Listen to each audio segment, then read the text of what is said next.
Hi ihr Lieben und willkommen zurück bei einem weiteren Video von Genshin Impact.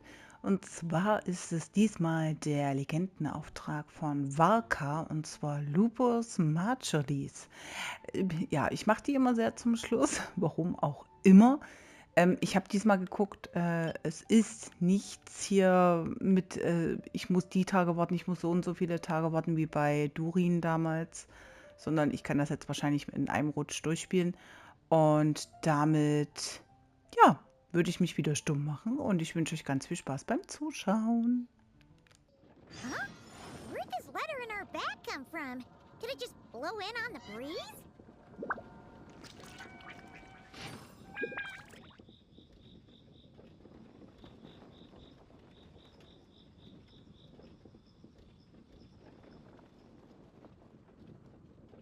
Where do you want to go next? If you'd like to see Liyue's tourist spots, I have a few references.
Welcome back, old friend.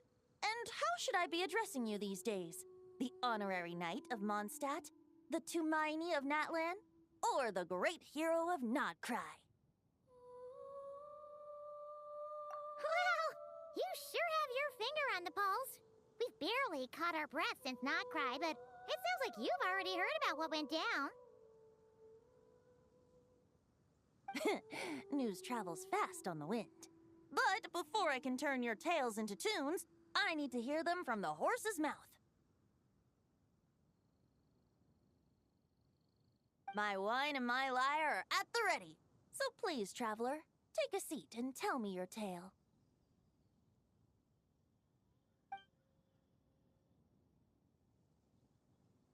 Amazing! Incredible! The Rahier of Solnari and the Doctor? Truly a tale for the ages!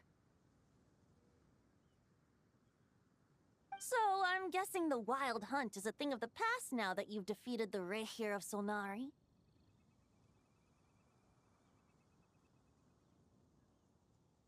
Seems that way. We were kind of focused on dealing with the Doctor, though.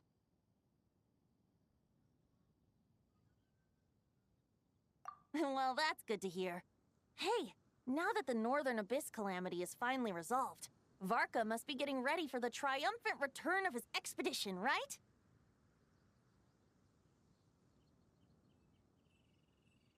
I haven't seen him in the longest time.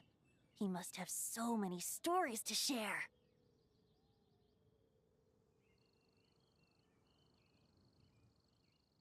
Hooray! Paimon was wondering about that, too. He did call you Barbados. But weren't you still fast asleep back when he was in Mondstadt?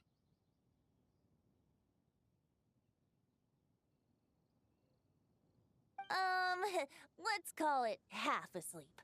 I was resting my eyes in the Thousand Winds Temple one day when I heard a commotion outside. It was a young knight who had journeyed there in search of trials and oracles after hearing some tall tales at the local tavern.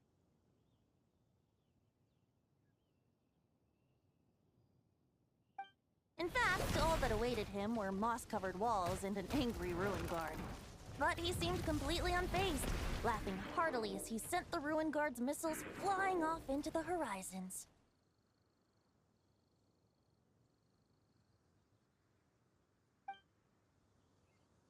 Huh! They must have been making quite a racket if it was enough to wake up the tone-deaf bard.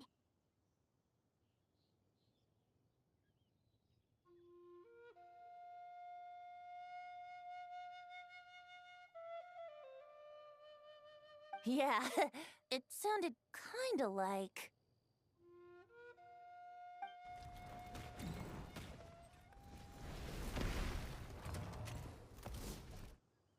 Hey! Is that all you've got?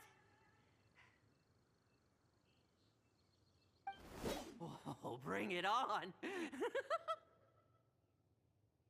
like that.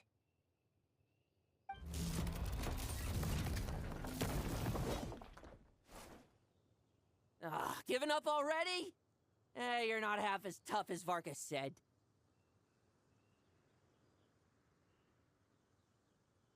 A young knight of Favonius trekking out to the Thousand Winds Temple in search of adventure. Now there's a sight I haven't seen in a while. A bard in green clothes. Does this mean... Oh, you're Venti? I was just wondering how I was gonna track you down. Oh! So you were looking for the tone-deaf bard? Strange place to start your search.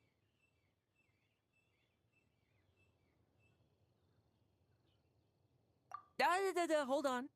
Blonde hair, white hair? You must be the honorary knight. And Paimon! The Grand Master talks about you all the time. Allow me to introduce myself. I'm Lowen, Vice Captain of the 5th Company of the Knights of Favonius and a member of the Expeditionary Force. Pleased to make your acquaintance.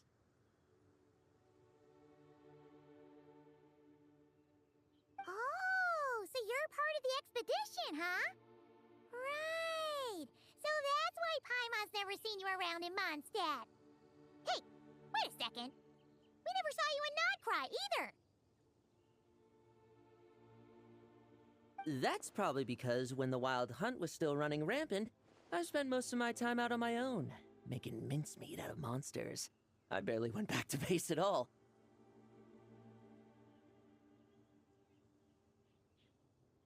Then, once the wild hunt calmed down, I got sent back to Mondstadt.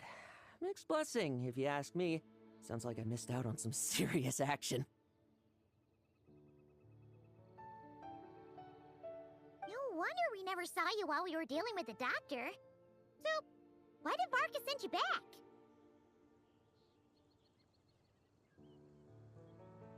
Deliver some letters.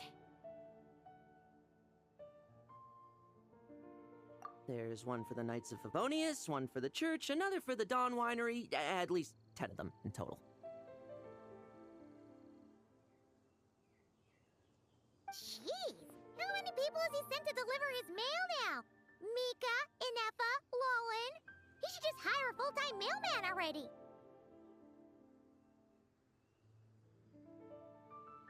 In fact, he's earned himself a new nickname. Let's go with... Sir Writes a Lot.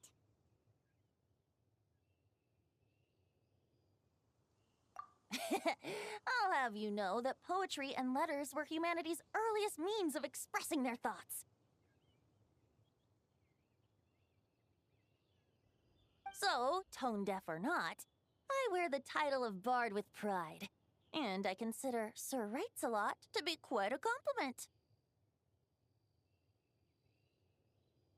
Wait, really? Darn it!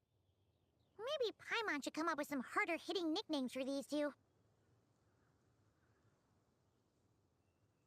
Anyway, since this young man has come all the way to the Thousand Winds Temple looking for me, I assume he must have a letter for me too. Am I right? You sure are, to use the Grand Master's own words. This one is for the bard in green clothes. These days, I think he goes by Venti. Doesn't really have an address as such. You could start by asking around in Mondstadt, or maybe try your luck at the Thousand Winds Temple.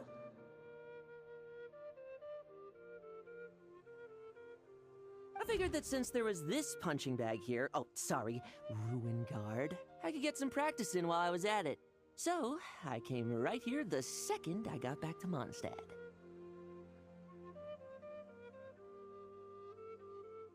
That Varka is so slapdash sometimes. It's a good thing we happen to be nearby.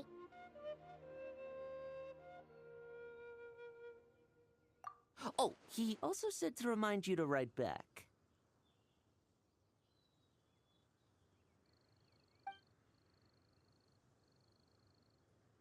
Nothing in particular.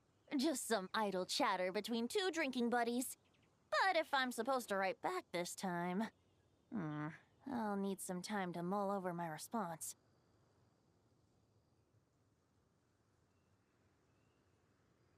Varka gave you a whole bunch of letters to deliver, right? Maybe you can head into Mondstadt and deliver the rest of them first?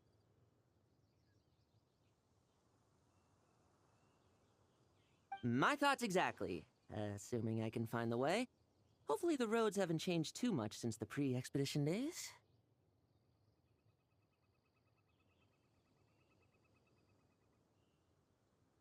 Well, why don't we have Mondstadt's honorary knight escort this homeward-bound wanderer to the city?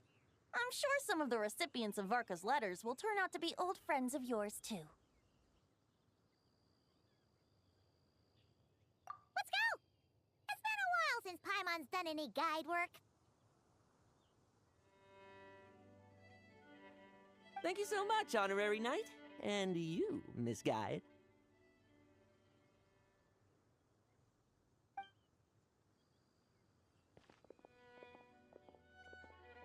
The Abyss, the Wild Hunt, Andreas. Get home safe, Varka.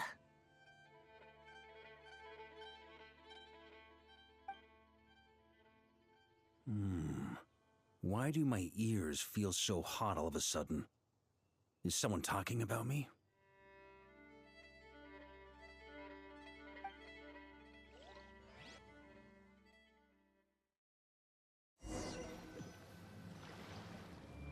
Surely there's no way anyone found the secret stash of cash in my office. That would be terrible. Grandmaster, bad time to get distracted.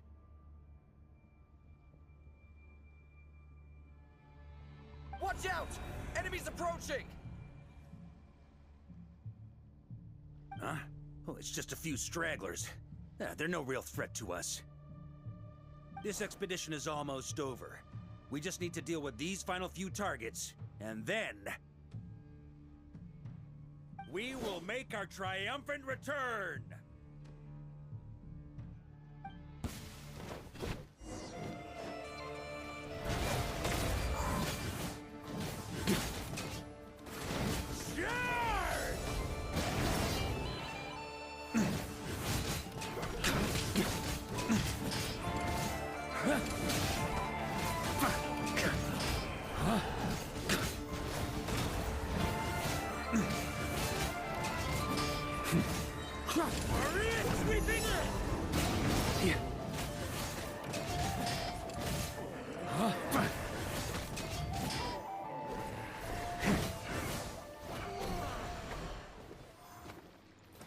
Without the Rapier of Solnari to direct them, it seems like all that's left is their primal urge to destroy. If this is all that the Wild Hunt can muster now, surely the Lightkeepers of Nod-Krai will be able to deal with what's left.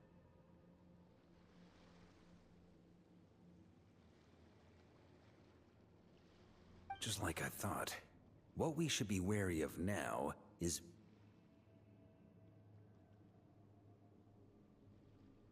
Grandmaster, based on Lightkeeper intel and our own reconnaissance, one of the suspected targets should be just up ahead.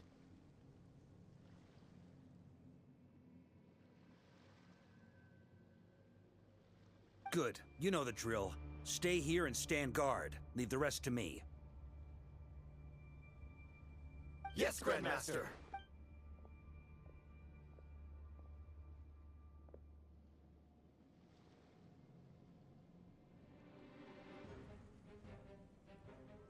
We meet again, Andreas.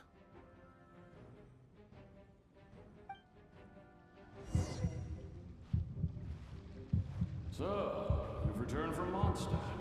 Don't you want to see what it looks like now?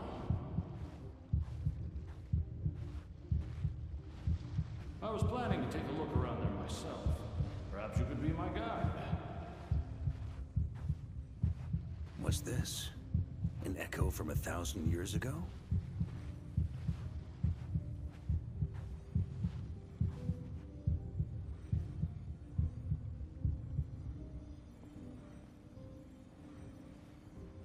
Everything seems normal so far. Here's hoping I'm just overthinking things. There are 2 other places to check. Maybe this will all go smoothly after all.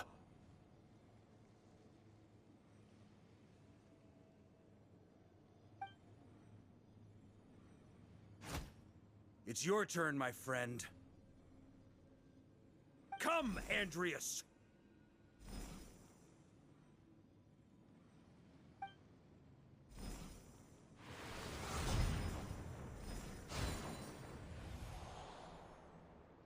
Although, for returning to your old home, perhaps Andreas is a little too ostentatious.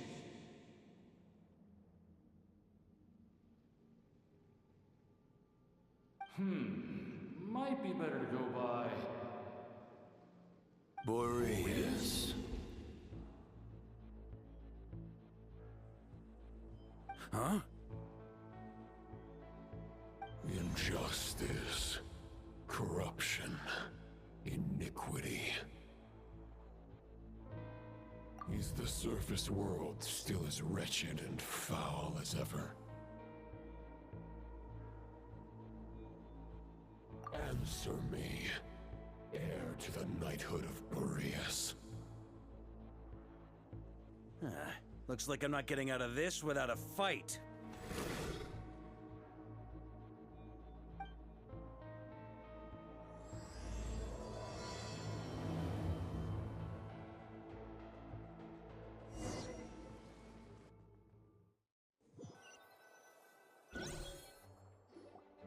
That's where things stand with the expedition. The victors will be returning home soon, so make sure to stock up on wine for the celebrations.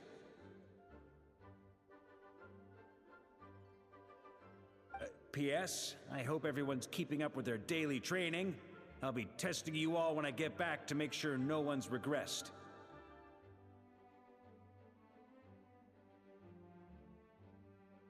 P.P.S. I wrote individual letters for each and every one of you. Don't forget to write back. That's all.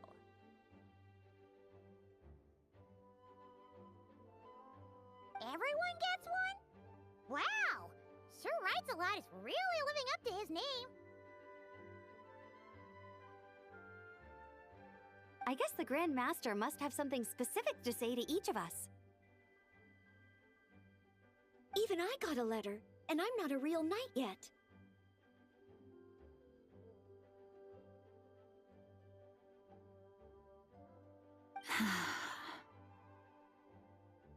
Jean? Oh, yes. That's our Grand Master for you. By the way, anyone know where I can find the cavalry captain? I have a letter for him as well. You mean Kaya? He said he was meeting a friend from the church at the Angel's Share.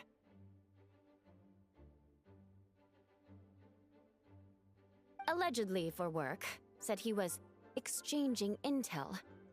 But I'd say there's a 50-50 chance he's just there for a drink. Paimon I'm best there'll be lots of familiar faces there. How about we deliver Kaya's letter? And these are there too as well!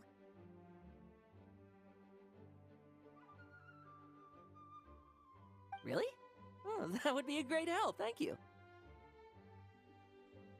Our thanks to you too, Lowen. The other knights will help distribute the remaining letters. You've had a long journey. Please go get some rest.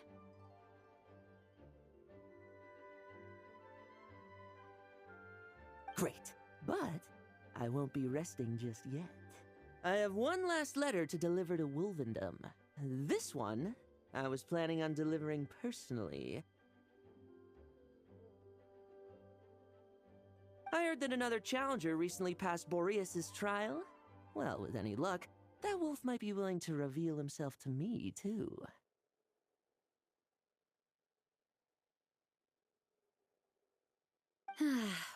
Very well, but please remember to show respect to the local wolves.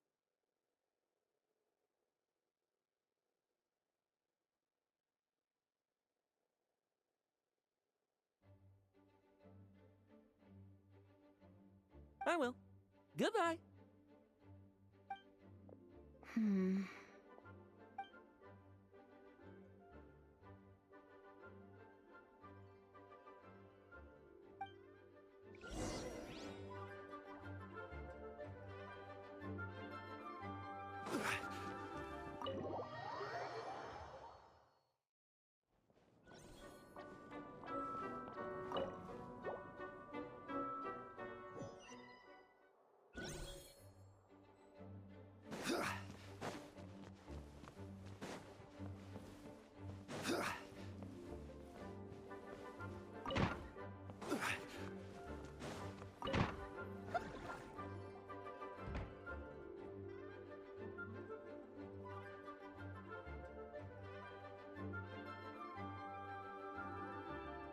Honorary Knight, you're still here? Is it that obvious? Huh? But Varka's coming back. The situation in Nod-Krai is stable. Surely things are looking up.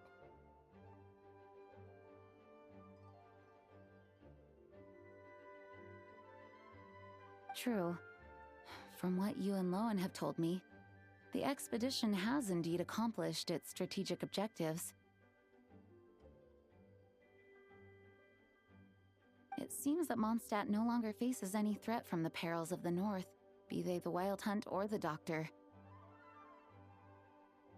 And yet, for some reason, I can't help but recall something the Grandmaster said to me before he left.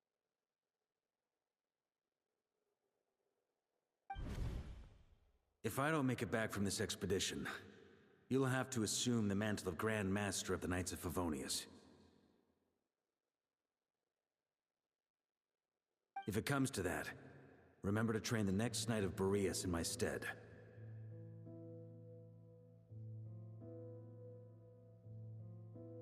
I've planted some promising seeds in Mondstadt, but they still need time to grow.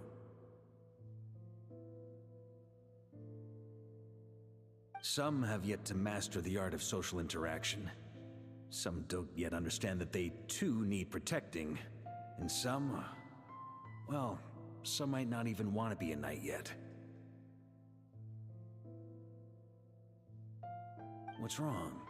Well, there's no need to frown. I'm going on an expedition, not marching to my death. This is all just a contingency plan in the event that I'm unable to return. Until I return, I leave them in your care.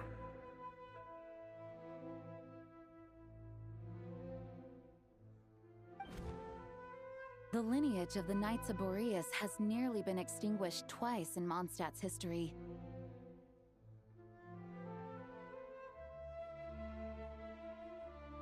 The first wandering knight to claim the title arrived in Mondstadt 1,000 years ago, along with his wolf companion. He was as free as the wind. He left no succession plan behind. Even his name was lost to history. The title of Boreas could have disappeared from Mondstadt just as he did.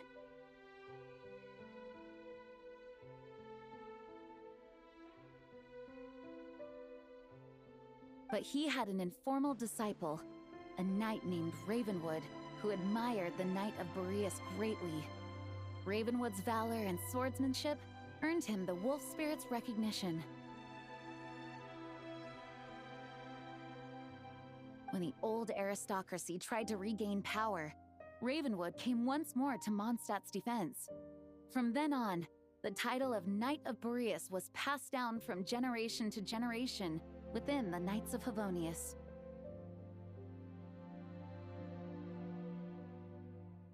Wolf spirit? You mean that big blue wolf in Wolfendom? Correct. As you may already know, the Wolf of the North is the surviving spirit of an ancient god.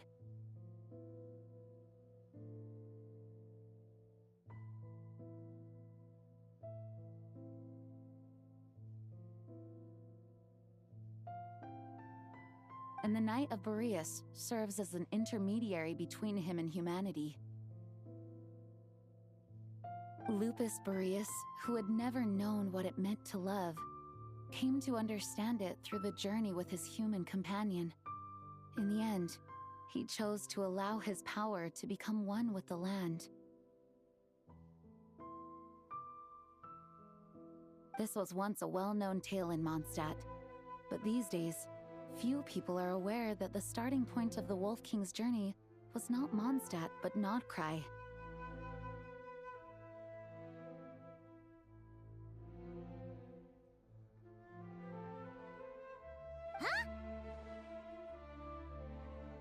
The great Wolf King of the North came here from Nod-Krai, although he doesn't like to speak of his past. In fact, he rarely shows himself to people at all nowadays.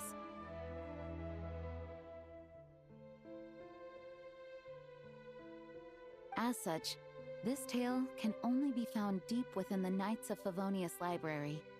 Even among the Knights of Favonius, few are aware of it.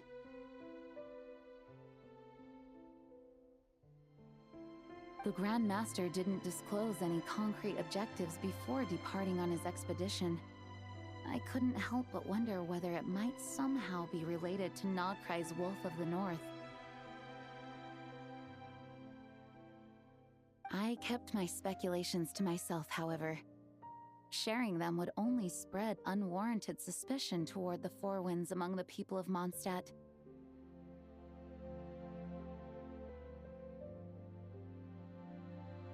You experienced the turmoil caused by Dvalin the East Wind's actions for yourself.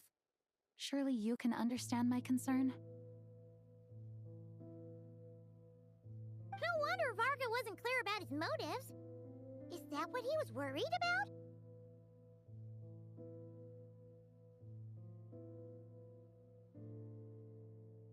Very possibly. He was probably also reserving judgment. Having heard about your experiences in Nod-Krai, I now suspect that the Grand Master hadn't yet ascertained the true identity of our enemy at that time.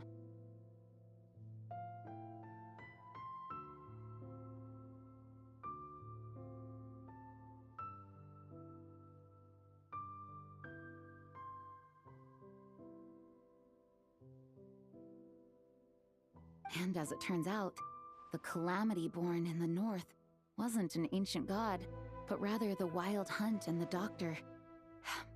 I guess we were both jumping to conclusions.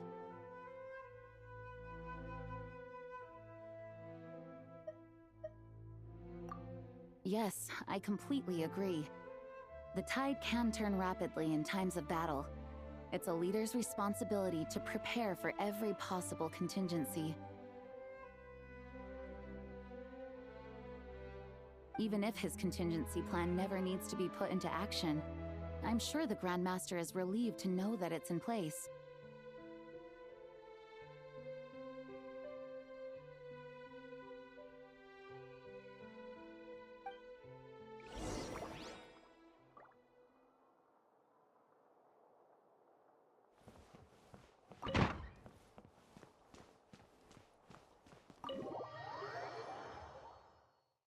into a pretty long conversation, huh? We should probably go deliver those letters to the angel share now.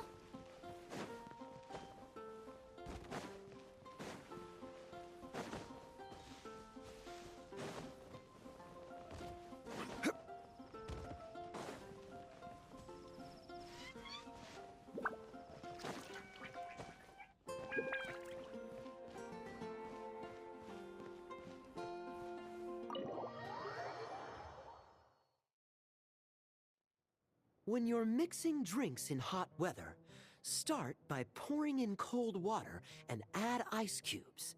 Then drain out the water before adding the other ingredients. How's that for a secret recipe? Maybe it's worth a little intel in return.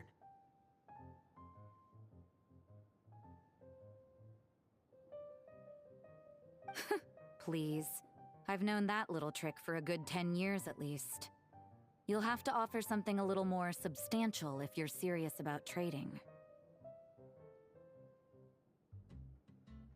I know there's no one else in the tavern right now, but do you two really need to talk so loudly? Especially if you're supposed to be exchanging confidential information. Hiya, Rosaria! D-Luke! Paimon knew we'd find you here.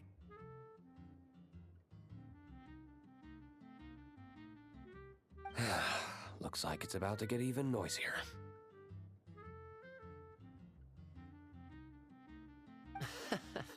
A little liveliness never killed anyone. Traveler, Paimon, what brings you our way?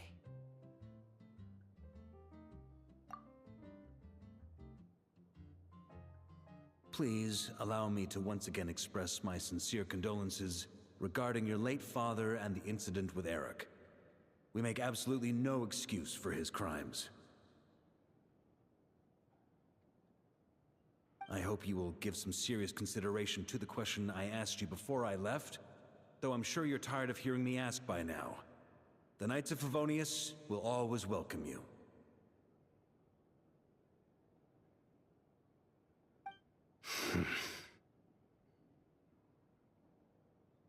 From the look on your face, I'm guessing the Grand Master is still refusing to drop it?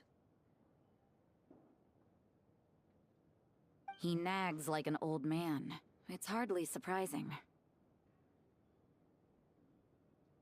Huh? Drop what? What's this about? Nothing, really. Before leaving on the expedition, Varka came here to chat with me over a drink. I failed to avoid him.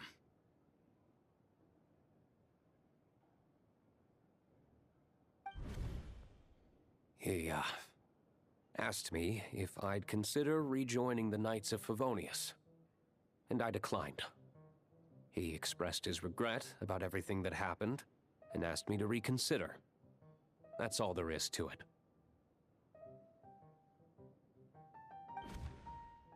Yeah, right. Sounds like you skipped a lot of details. There's clearly more to it.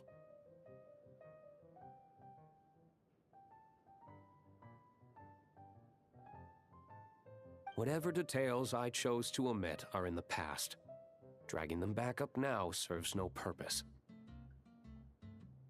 You say that now, but back then, you couldn't let it go.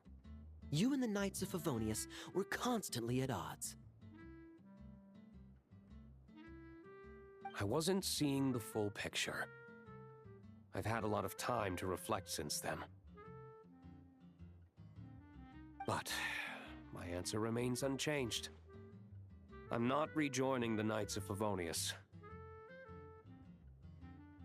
Both the Grandmaster and the acting Grandmaster are too upright and honorable.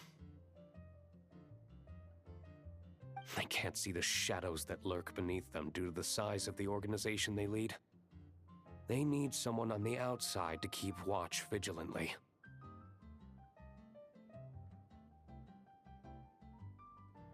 If I had a Mora for every time I've heard you repeat that argument.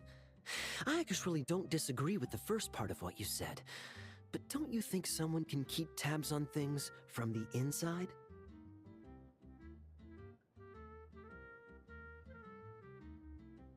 When you join an organization, you're bound by its rules, no matter how free it may seem on the surface.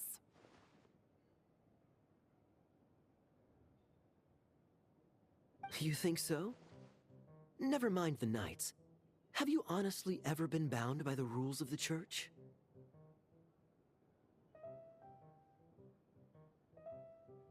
Good question. Have you considered that maybe that's why I chose to join the Church and not the Knights to begin with?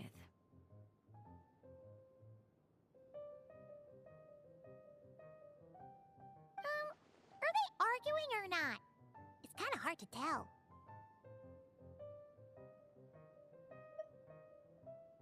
Oh, kind of like the contingencies Jean was talking about.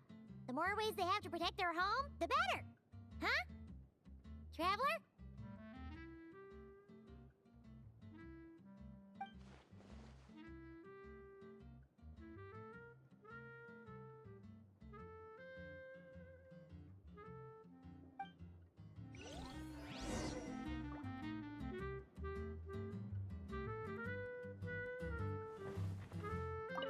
What should I report back to the Grand Master on? Let me think. Public order inside the city? Monster activity in the wild? Oh, and a review of the latest vintages. I think I'll leave it at that.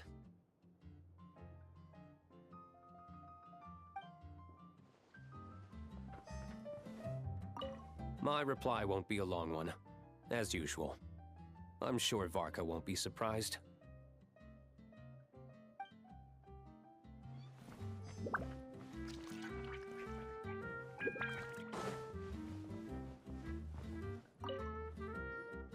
If you hadn't had to deliver that guy's mail, you wouldn't have been subjected to all this tedious arguing.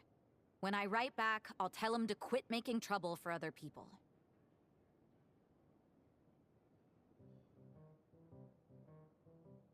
It's no trouble. Lowen did most of the work. We just volunteered to do the last leg of the journey. Mostly so we could come say hello.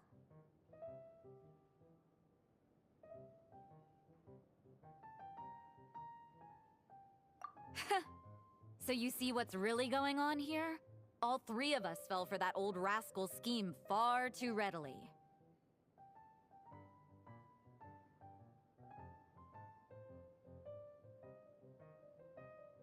Huh? Scheme? What do you mean? Was Varka lying in his letters then? No. While I'm sure Varka knows full well that Diluc would never agree to rejoin the Knights, I believe the sentiments he expressed were genuine, as was his offer to welcome Diluc back.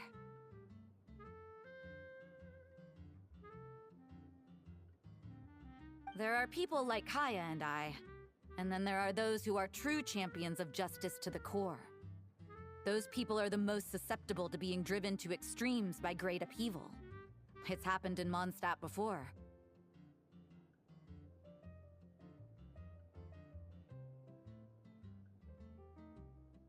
Not only that, but it happened to a Knight of Boreas. That'll really hit home for Varka. And that's why his nagging is even more persistent than usual.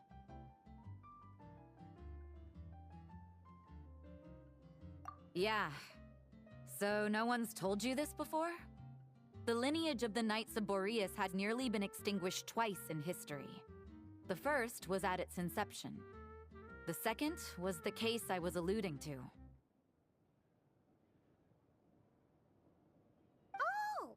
Wasn't Jean telling us about this? Wait, and then we got caught up talking about the expedition, and we never got around to the second time. I happened to hear about it from Varka once when he was drinking and started yammering on. The second crisis in the Knights of Boreas lineage. It was 500 years ago.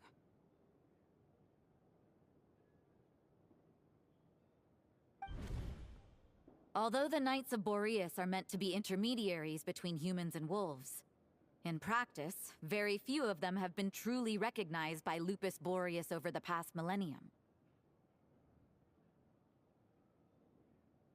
Of those who have, the best known are the first Knight of Boreas, Ravenwood, the wolf pup Rostam, and Varka himself.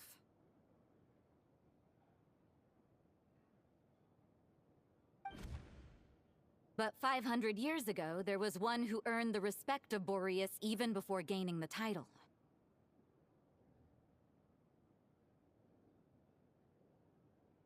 He was a disciple of Rostam. They thought he would become the mightiest knight of Boreas who ever lived. He was the perfect knight. Righteous, principled.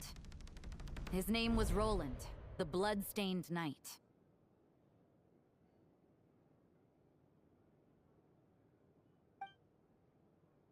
Yikes! Bloodstained Knight? That sounds a little ominous. Well, apparently his original title was the White Knight. But he lost countless comrades during the Abyssal Calamity 500 years ago, including his tutor and mentor, Rostam. The endless bloodshed stained his sword and armor a crimson as deep as black, transforming the White Knight into the Blood-Stained Knight.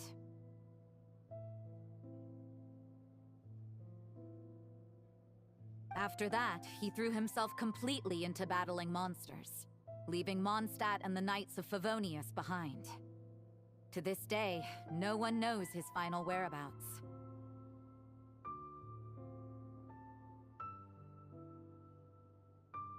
It's hard to say whether the loss of an important figure in his life is what drove him to the point of obsession, or whether he was already too far gone to save.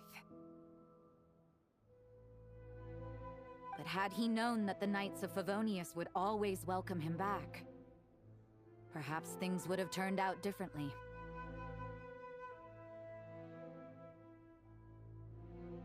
So if you want my opinion, the reason why Varka keeps asking Diluc to rejoin, despite knowing that he'll never say yes, is to let him know you're not alone.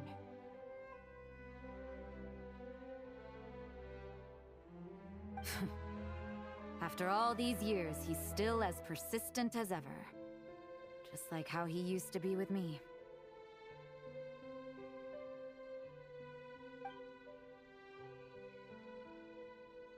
Huh. Turns out Varka's a lot more thoughtful than he lets on. Paimon had the wrong idea about him.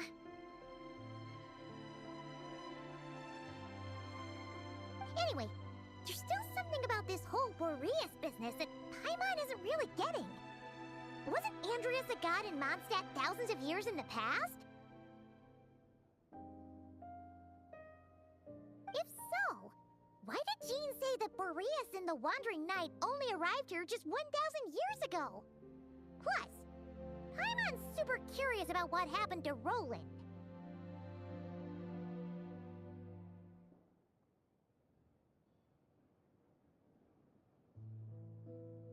That's a great idea! Jean said he hasn't been showing himself much lately, but he always seems happy to oblige whenever you show up. Let's go!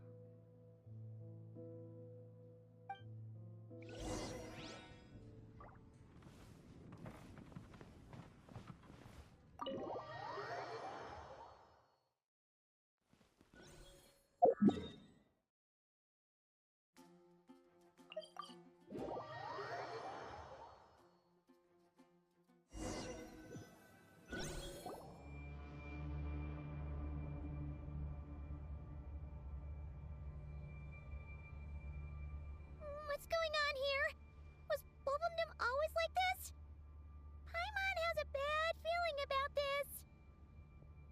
The Wild Hunt? What are they doing here? Watch out!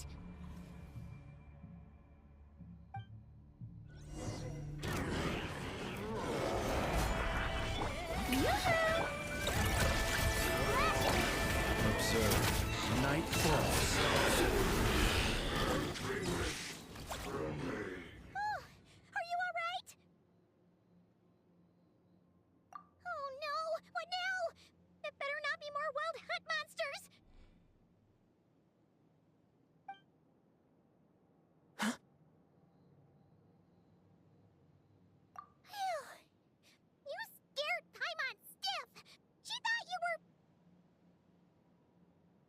Stop right there! Answer me this. The 2 letters I gave you, who are they for?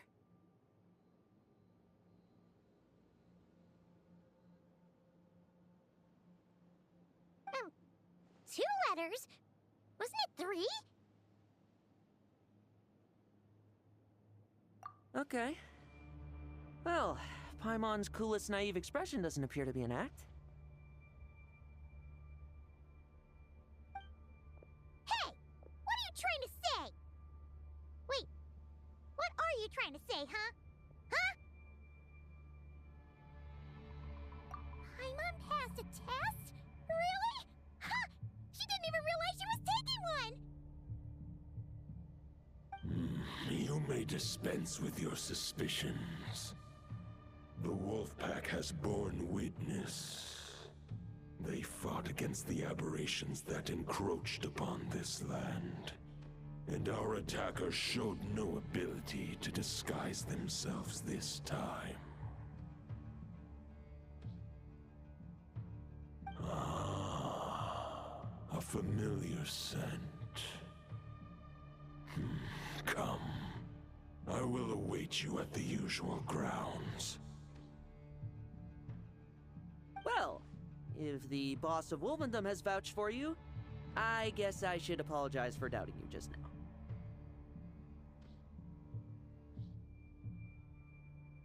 Sure was. Fortunately, my experience in Nod-Krai didn't go to waste. Turns out the Wild Hunt all feel the same when you stab them. They didn't stand a chance.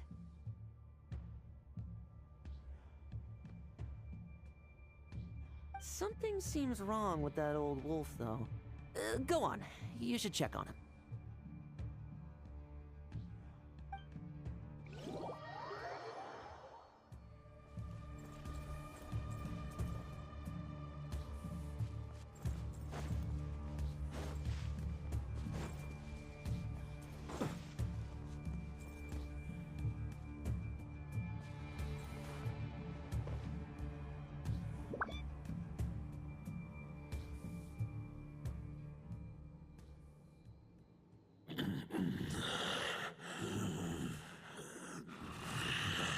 Lupus Boreas, not injured.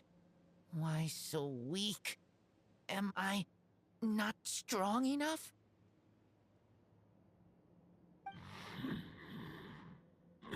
You are not to blame. With your Iron Claw, you successfully blocked their attacks. However, their assault went beyond the mere physical world.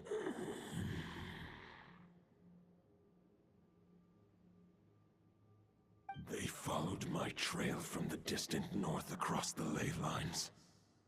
They sought to corrupt the territory I protect. But I shall not let them succeed without a fight. We meet again, human Lupical.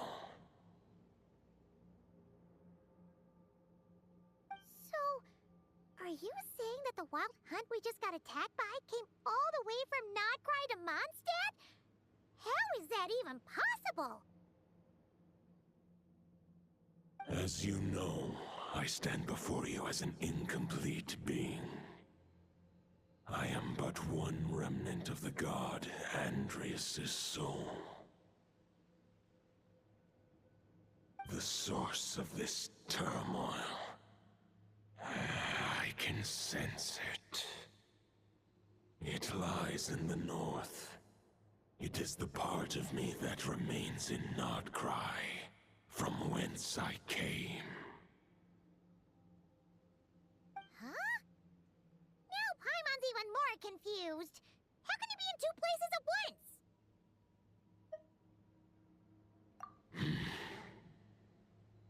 For many gods, housing a part of their soul within an object is no difficult feat. But those who can perform such delicate partitions as this are rare, even among the gods. The Wolf King, Andrias, was particularly adept in this art.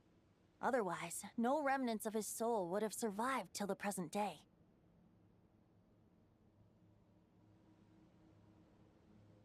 Huh? The bard's back?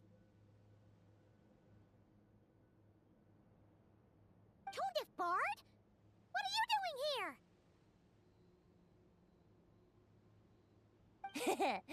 Maybe the god of Animo guided me here. For it appears that someone is in need of a tale from the distant past. And our wolf friend doesn't seem too keen on recounting it himself. Who better than a bard to do the honors? Lord Boreas, do I have your blessing to share this story?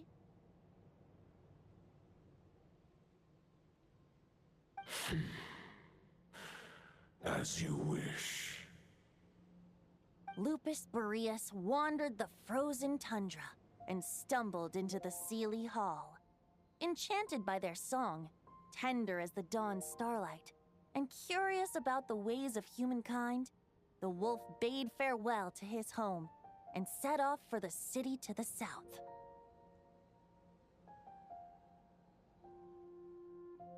As the high tower crumbled and the fierce winds fell silent, Lupus Boreas, who once had hunted with the storm winds himself, looked within and inquired, was the shelter he provided for humanity really any different from that given by the reclusive king in his tower?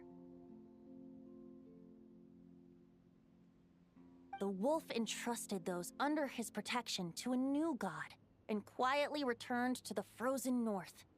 There, in a palace long since abandoned by its former master, the great wolf closed his eyes and slept.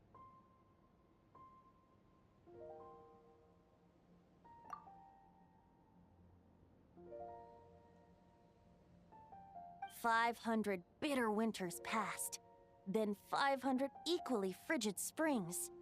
He slumbered undisturbed until a night stumbled in from the cold, just as Lupus Boreas had once done at the Sealy Hall, and awoke him at long last. The knight asked the wolf to join him on a journey south, to see once more the land that had all but faded from his memory. The gentle wolf, unwilling to refuse the human's earnest plea, split his soul into two halves and left his home once more.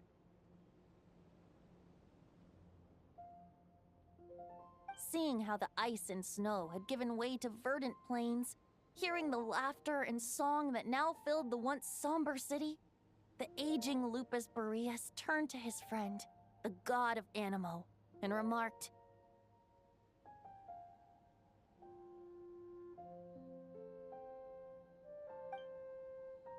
"So, this is the world the humans dreamed of." Though the knight's journey was not yet over, the wolf chose to bid farewell to his companion here.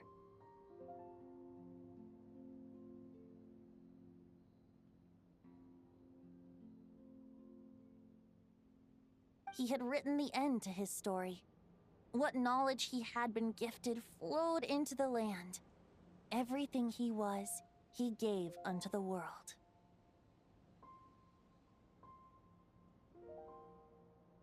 Well, that's how a bard would tell the tale.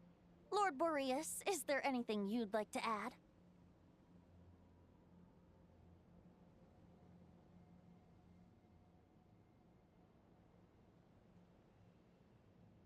There is no need for you to ask that question.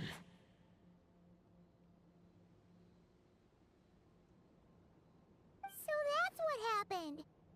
You returned to Mondstadt with that knight 1,000 years ago, and then, for the sake of the new Mondstadt,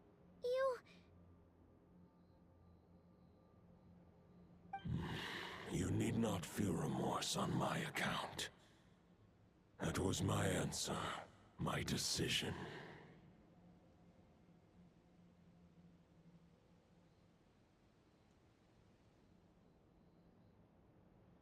If anyone should feel regret, it is the part of me who remained in Nod-Krai. I fear Andreas has not found peace in his heart even to this day.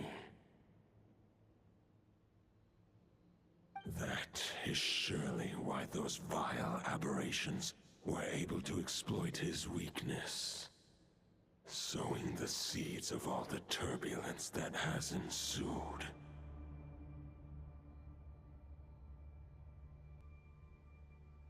we followed Boreas' trail in Nod-Krai. We investigated and discovered no signs of instability. Andreas should still be slumbering by the lakeside.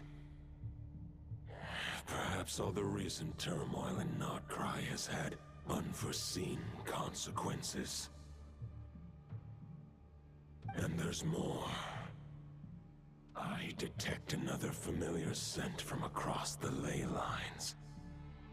A scent that reeks of blood. Oh, the White Knight who became the Bloodstained Knight? The mightiest knight of Boreas? But wasn't he from 500 years ago? You think he's immortal or something? I remember him as just a man. His lifespan should be no longer than any other of his kind. But before he severed his connection to Boreas, his final destination, it was the ancient kingdom of Conria, as you call it. Beyond that, I know not if he lived or died. If you want to get to the bottom of this, I'm afraid you'll have to make another trip to Nod-Krai yourselves. As luck would have it, another old friend of ours just so happens to be free right now. If you ask him nicely, he might give you a lift. That could save you a lot of time on the road.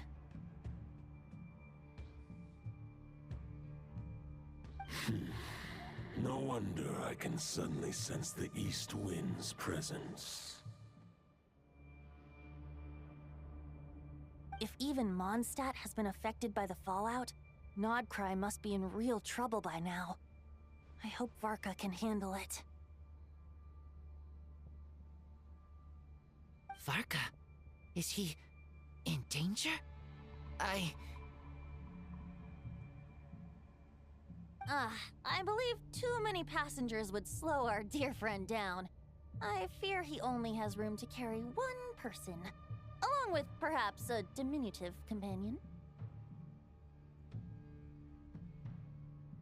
Alright, wish it could be me, but I accept that we should send our strongest warrior to fight Nod-Krai's battles. I'll stay here and deal with any wild hunt that try harassing Mondstadt. It'll be a good chance to try out some new moves.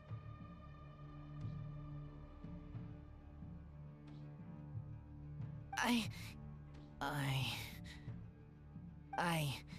stay in Mondstadt too. With Traveler's help, Varka will be safe.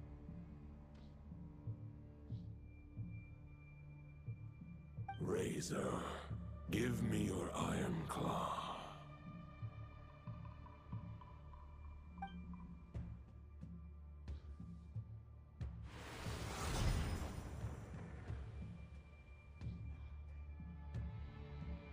Golden-haired traveler, give this token to the current Knight of Boreas.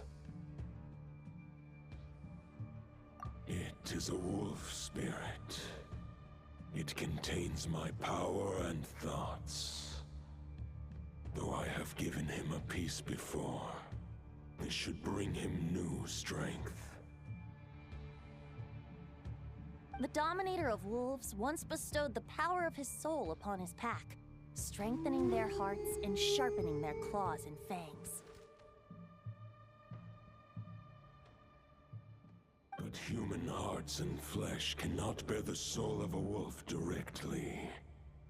It would be akin to forcefully merging a human and a wolf into one being. They would descend into chaos. To prevent the entanglement of souls, the most I can do is temporarily house my power and thoughts within claws and fangs wrought of steel.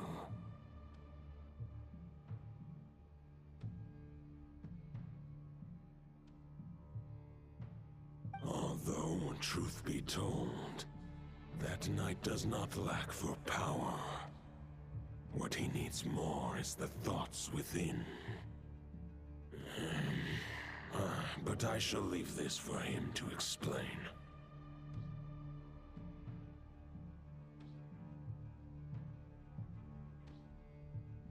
The Great Wolf King of the North remains strong for now.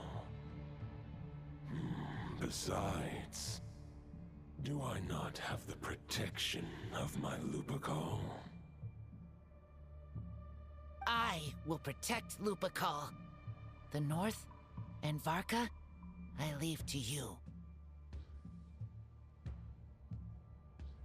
Just give me the word whenever you're ready.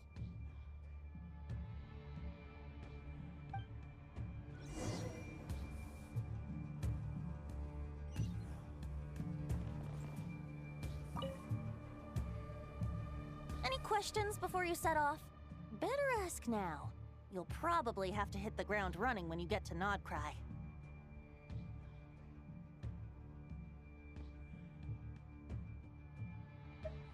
The soul of a wolf is as unyielding as ice, and Andreas is a master of molding and shaping it. His people once drew great strength and wisdom from the wolf spirit. But human hearts and flesh cannot contain the soul of a god. Attempting to place the wolf spirit in a human vessel would slowly devour their sense of self, even if Lupus Boreas did not intend for that to happen.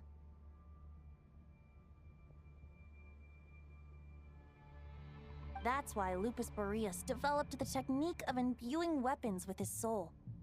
It is his way of blessing his human Lupacol with the wolf spirit's protection. In fact, there is an ancient song that tells this tale. A weapon once of common iron, now through friendship turned divine. Twixt man and wolf a bond was made, a power born within the blade. As much as he might claim not to accept humans, his actions sing a different tune. Oh, but keep that little observation between us, will you? Any questions before you set off? Better ask now. You'll probably have to hit the ground running when you get to Nod. 500 years ago, Roland seemed destined to become the mightiest knight of Boreas ever to have lived. But he was too pure of heart. He believed firmly in his own ideals of chivalry, vowing to eliminate all injustice from the world. But the world had never been perfect and pure, nor would it ever be. Neither his mentor, the wolf pup Rostam, nor the Grand Master, known as the Lion of Light, could persuade him to temper his obsession. But what was the scent that reeks of blood that Lupus Boreas sensed? And what is its connection to Conria and the Abyss? Perhaps you will uncover the truth in Nod-Krai.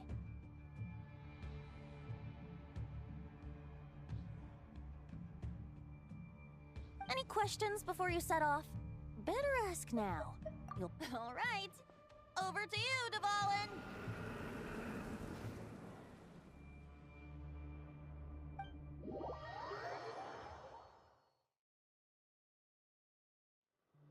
The Knight of Boreas awaits below. We must part ways here. Barbatos and I have other plans. We will meet you again later. Alright! Hey, wait! How are we getting down?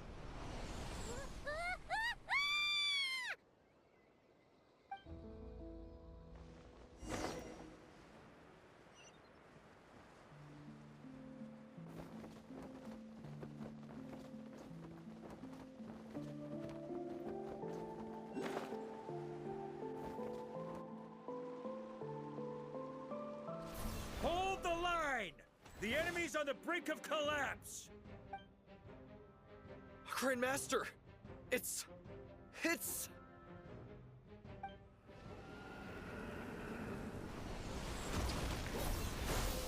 Haha! Reinforcements! It's about time!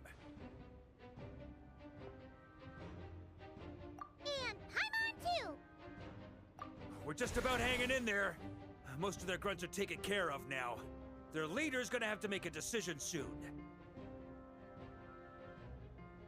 Fight or flight? What will it be, mightiest knight of Boreas? As expected, this hastily summoned Wild Hunt horde is nothing but a disorganized rabble. A mere shadow of the forces gathered by the Reheir of Solnari. But they have served their purpose. I now understand your tactics, and you, in turn, understand mine. This is fair. This is the way of chivalry. Farewell, heir to the knighthood of Boreas. Whether you choose to resist me or not, I shall set right the injustices of this world. In the name of the blood-stained knight. Guess they're retreating for now. So that Wolf of the North lookalike, that was Andreas? But why would he be leading the Wild Hunt? And why was he talking about the bloodstained knight? Ugh, forget that. We can save the details for later. He was the enemy boss, right? Are we just gonna let him get away? There's no point chasing after him. We've crossed blades already, and it ended in a stalemate. Right now, there's nothing we could do about him.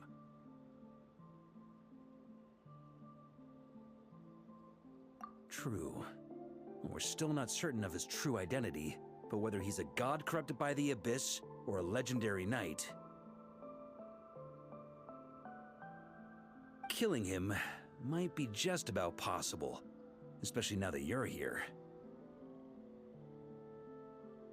The difficult part is, we can't kill him right now. Huh? What do you mean? Is he immortal or something? No. Judging from our skirmishes so far, I don't think he's got any special abilities of that caliber. Nor does he have the ridiculous level of power wielded by the Five Sinners. But, compared to Rerir, our current foe clearly has a better understanding of how to exploit Nod-Krai to his advantage, particularly when it comes to Andreas' remnant soul.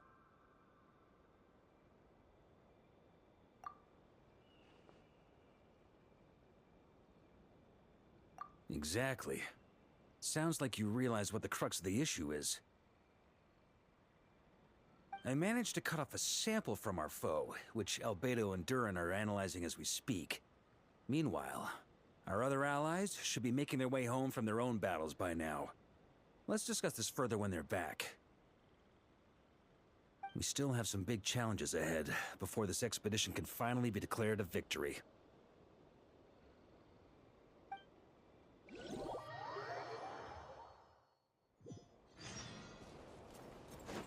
The meeting's probably gonna be in the biggest tent, right? Looks like a bunch of people are there already. Why don't we go chat with them?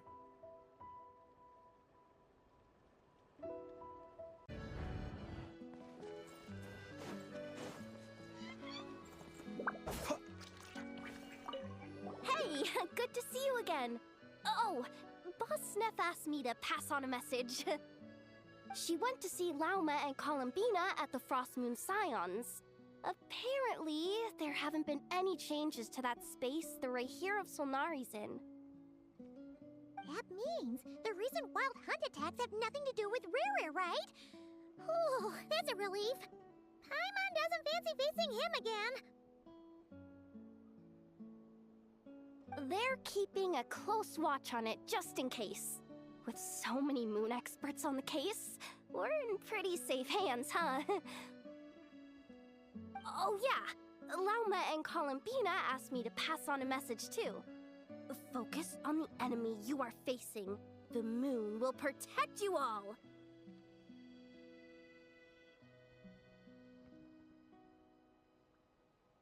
Huh, you know something? These Knights of Favonius are paying me a pretty nice sum to deliver a few simple messages. Varka's a generous guy.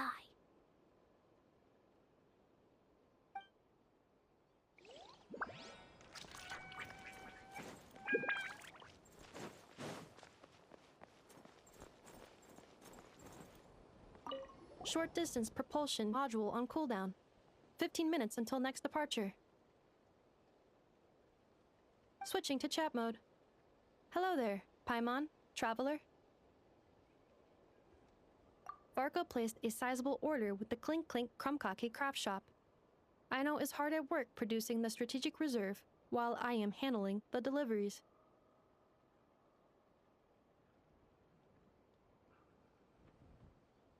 Secondly, I am also here to attend the meeting in her place.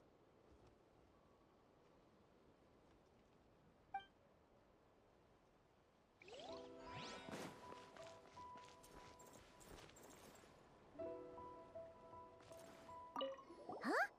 Flint's! Paimon thought the Lightkeeper's rep would be Iqua or Nikita.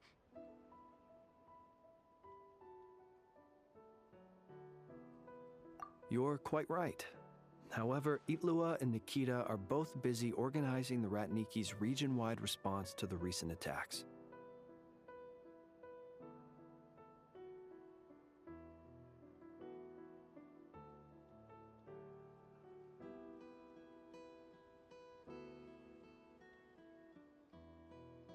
And since I'm well acquainted with everyone else here, I was the one they recommended to attend the meeting.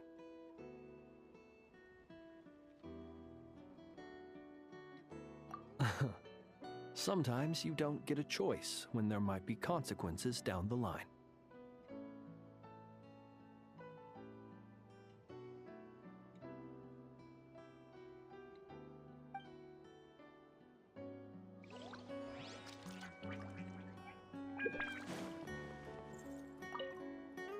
Hey, Honorary Knight.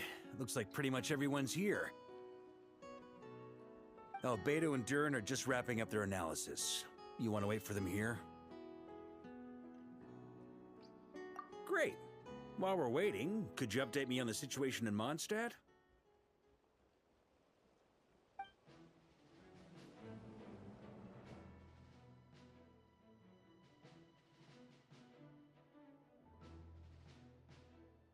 And that's where things stand.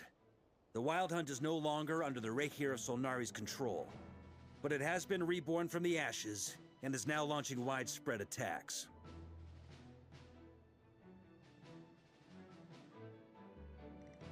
Intel from the Frostmoon Scions and the Curatorium of Secrets corroborates this.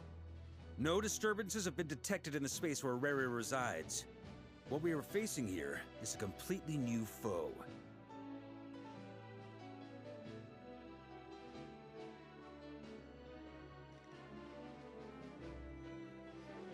Summarizing current situation.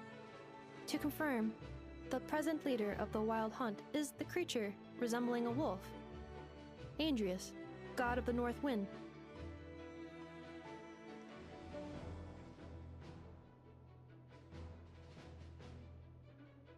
More precisely, it's the external will that has seized control of Andrius' spirit, namely Roland, the Bloodstained Knight.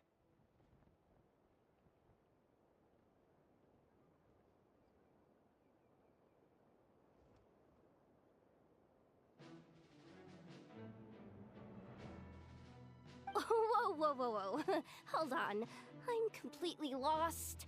Isn't Roland some Mondstadter from like 500 years ago?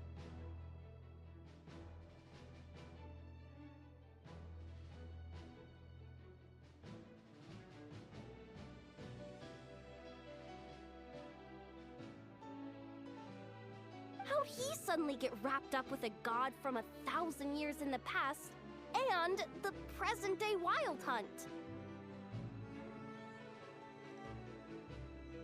Allow us to explain that part.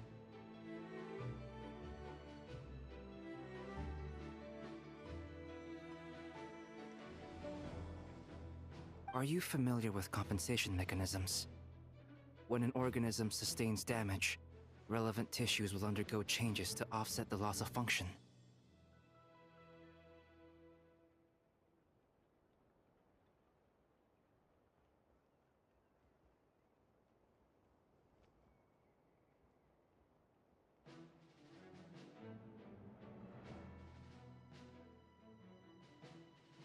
For example, when one kidney is damaged, the other will be strengthened to compensate. Or, when a main artery is blocked, the collateral vessels become more active. Similarly, when the Wild Hunt lost their leader, the Abyss harnessed the memories that flow throughout the ley lines to fashion a new one, fit for the present circumstances. That new leader is a mirror image of Roland, the Bloodstained Knight. Right. No matter how strong the compensation is, it will never quite match the functionality of the original organ.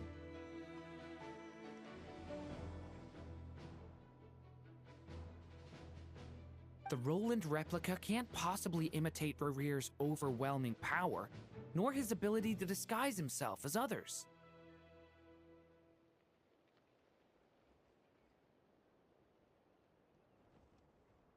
So, the Abyss made use of the connection between Roland and Boreas to compensate for this lack of power.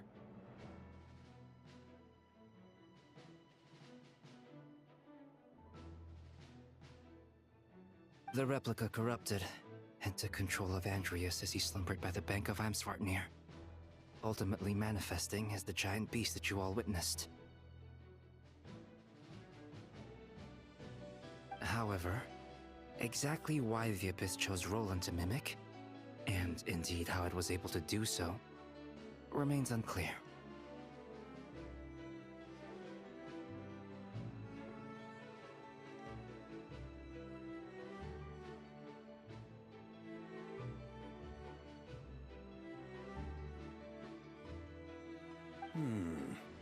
I guess he must have gotten caught up with the Abyss or Nod-Krai somehow during his wanderings through Tevat. But we can keep those questions on the back burner. Okay, Paimon gets all that, but what did you mean when you said we can't kill him right now? We can't kill him right now because a dead god may prove more dangerous than a living one.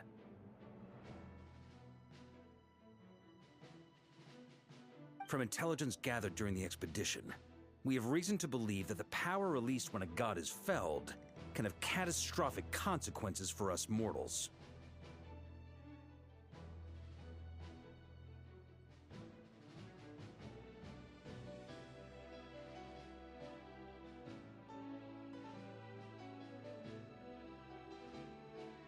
Worse still, the wrath that remains after a god's passing becomes a source of endless turmoil.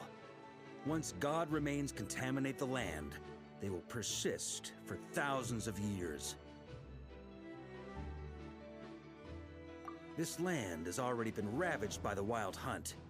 If we add god remains to the mix, it'd be like adding salt to an open wound, placing everyone who lives here in perilous danger.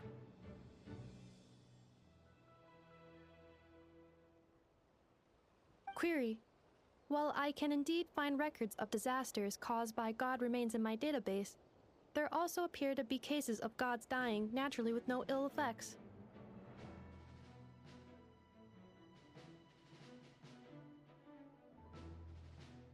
In that land, the passing of the Pyro-Archon's flame is a common occurrence throughout history, and even the part of Andreas who remains in Mondstadt has experienced death once before, has he not?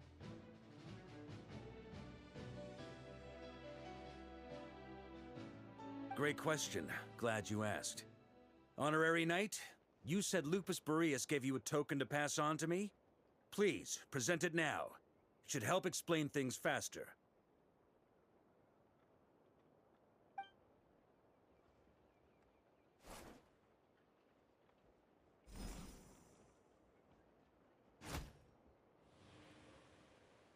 Come forth, Boreas! This form has come to the end of its time. I'm afraid I can accompany you no further on your journey. My soul will fall into silence, and my power will flow into the ley lines of this land. Perhaps this is all that a wolf can hope to do for humankind. Do not grieve for me, for this is the end I have chosen. Instead, remember that one day, your wandering too must come to an end. Where and when shall that be?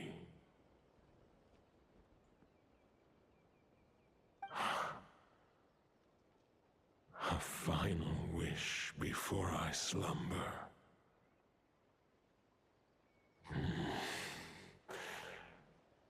Sing me a song. That melody you so often hummed in the taverns.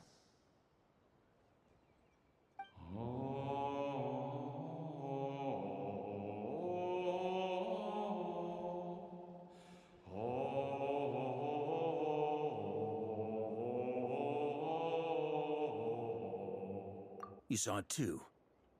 You must have keen powers of perception. Not that it surprises me. That was Boreas' final thoughts before merging with the ley lines. It's the reason Mondstadt remains unharmed by his god remains.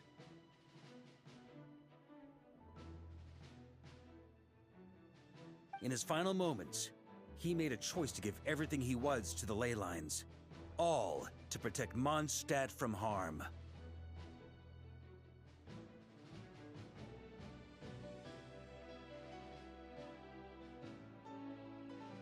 Sounds like Andrea spent thousands of years searching for his place in the world, too.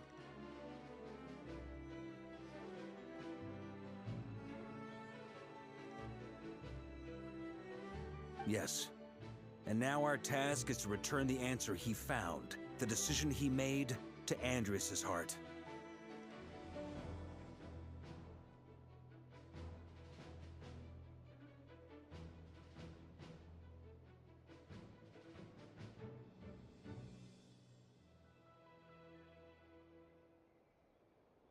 Only then can he break free from the corruption and control of the Abyss, and make that decision once more. I see. I would say that planting thoughts inside the mind of a god sounds a little far-fetched, but since it was his own wish to begin with, it sounds feasible to me.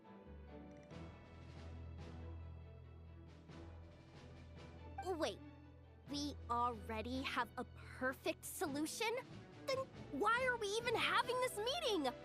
Let's go do this thing! Ha ha ha. If only it were that simple.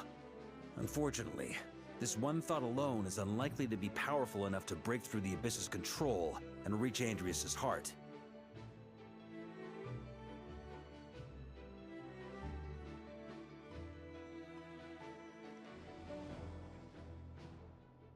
We need to find a way to make the thought within this sword stronger and more resilient.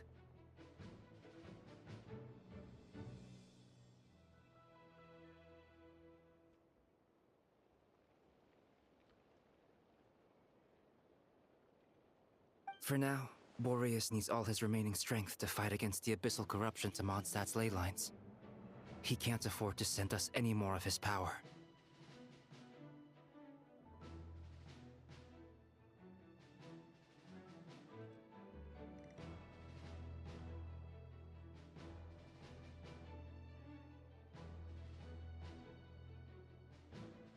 However, since his form was unstable during his journey with the first Knight of Boreas, many wolf spirit fragments were left behind along the way. If we can collect those fragments, we can use them to strengthen the decision to merge with the ley lines.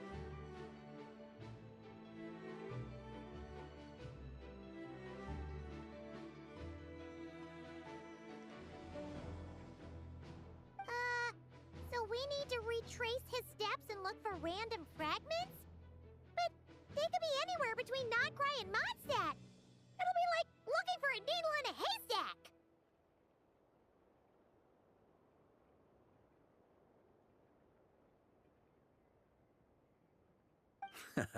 You don't need to worry about that.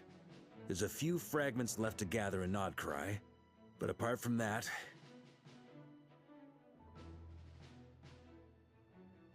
most of them are already inside this sword.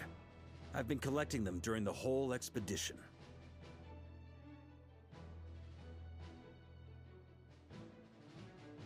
Huh? Wait, really? I mean, it's an expedition, not a stroll in the park. Each step of the way, we've been hard at work planning for every possible contingency.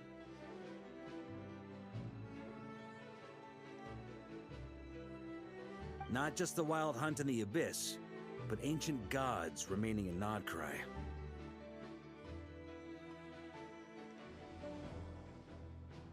Sounds like this plan was a long time in the making. It's almost as if you foresaw the future.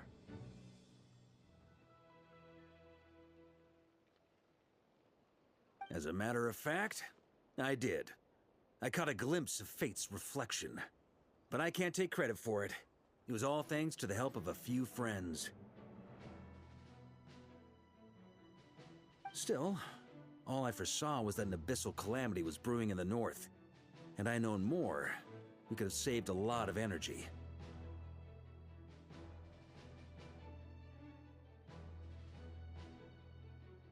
Instead, we've had to make best guesses, prepare for every possible scenario. If all that preparation went to waste, all the better for it. But anything that proved useful, we knew we'd be grateful for down the line.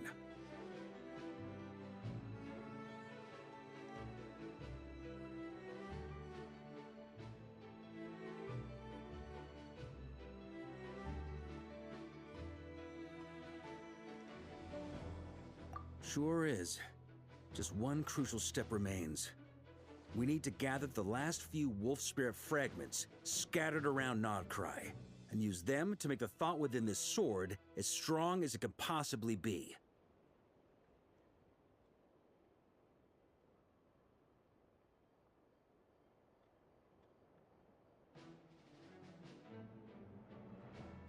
According to what Boreas told me before we left Mondstadt, his form was at its most unstable at the beginning of his journey. That means the fragments here should be the most powerful ones.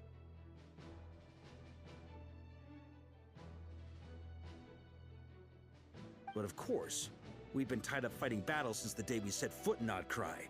First with the Wild Hunt, then with the Doctor. So, it wasn't until recently that we were finally able to confirm the status of the Wolf Spirit fragments.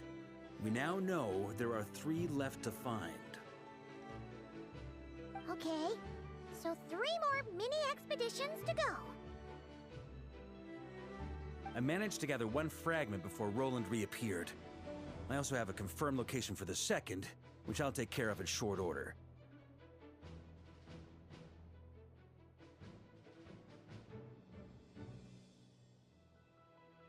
As for the 3rd fragment, we've identified a general search area to focus on, but we'll need all hands on deck to pinpoint the exact location.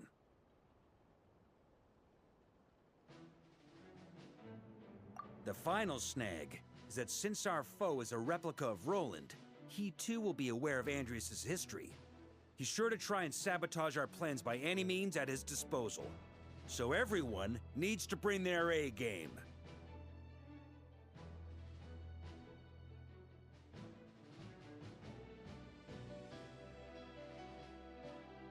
With our foe being from Mondstadt, it's our duty as Mondstadters to defeat him.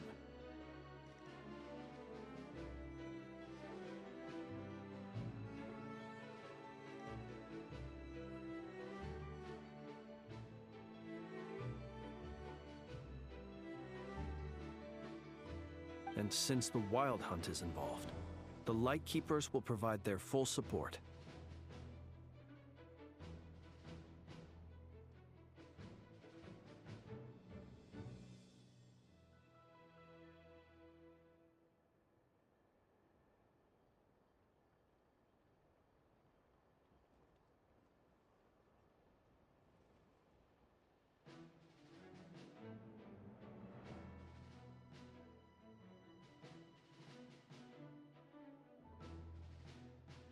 The Clink Clink Krumkake craft shop will also help in any way we can.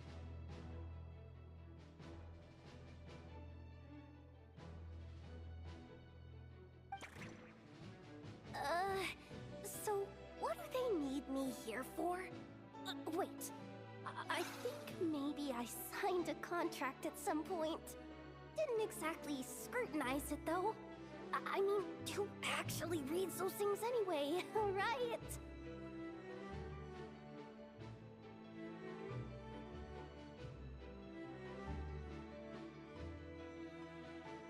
Ah, great. Knew I could count on you all. Lastly, our friend from the Curatorium of Secrets will provide intel and relay battlefield communications. Looking at you, Yehoda.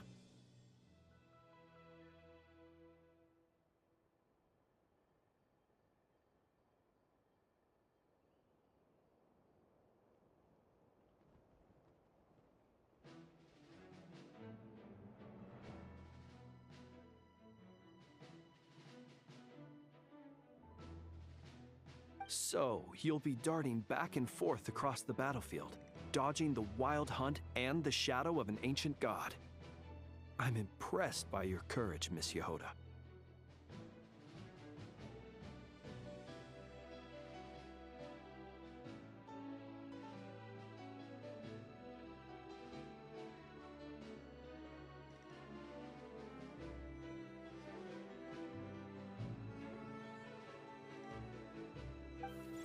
Rating for Yehoda updated.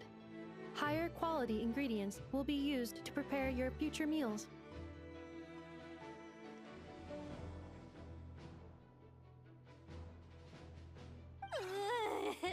Darn it! I should have known this payday wouldn't come that easy.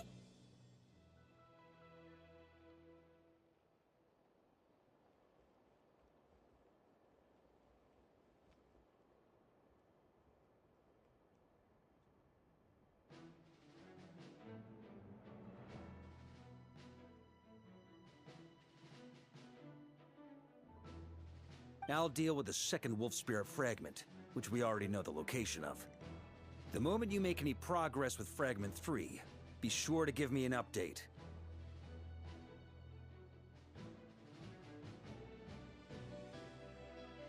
Traveler, could you join me in retrieving Fragment 2? I have a feeling that your unique constitution might come in handy.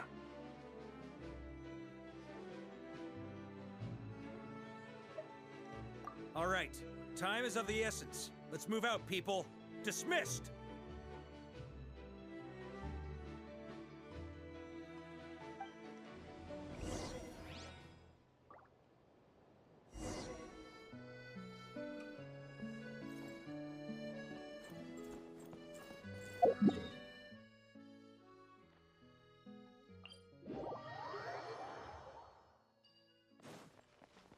Didn't you say Fragment 2 was supposed to be right here? Where the heck is it? Seems like we've run into a slight hindrance. Can I leave this to you, Honorary Knight?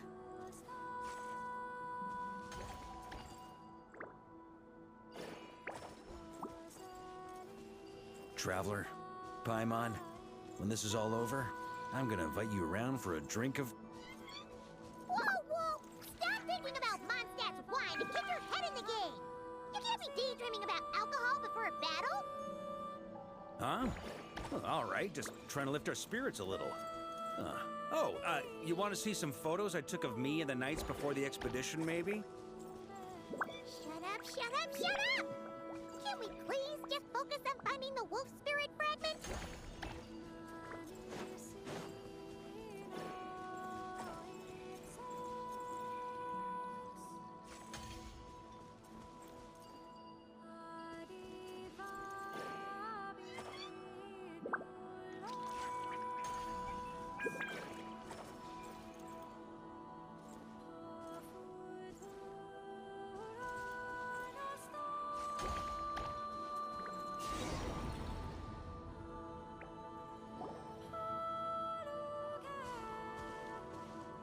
Is this what we're looking for?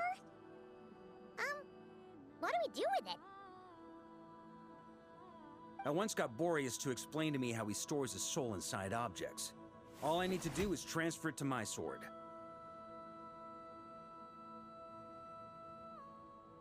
Just like back at the camp, but this time, you'd best step back a bit, just in case.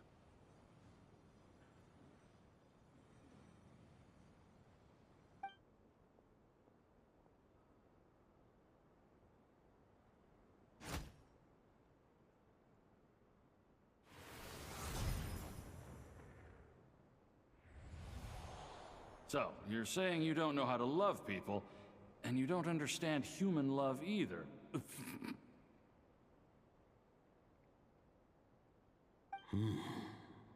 Why do you laugh? Sorry, I just think the fact you're ruminating on this is all the proof you need that you have love in your heart.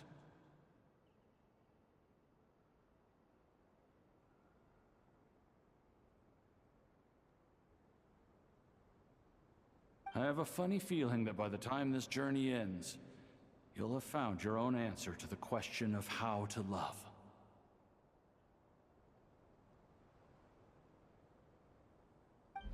No, you're wrong. There is no redemption at the end of this path. Even if I am stained black with blood, my conscience will remain as white as snow. If pledging allegiance to the Abyss is the only way to sever the injustice of fate, then I shall serve in its name. Ugh!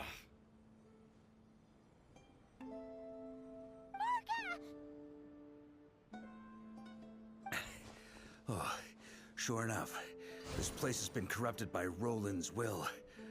Whew. I'm fine. I was prepared for this. It wasn't enough to pose a serious threat.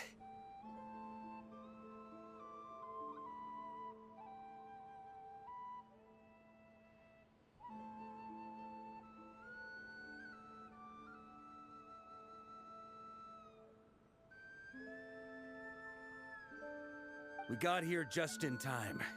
The fragment hasn't been fully corrupted yet. Assuming we can undo the damage, it should still be usable.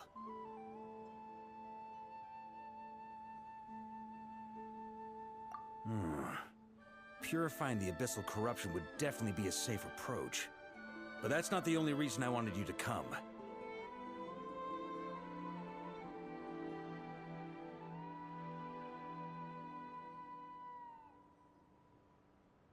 Could you try reversing the corruption?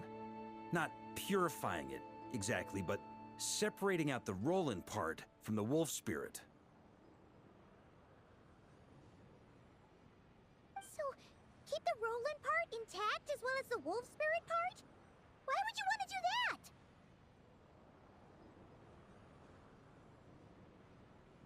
that? Firstly, to test whether it's possible. And secondly, to view Roland's memories. As they say, know thyself, know thy enemy. Understanding our foe is our surest path to defeating him.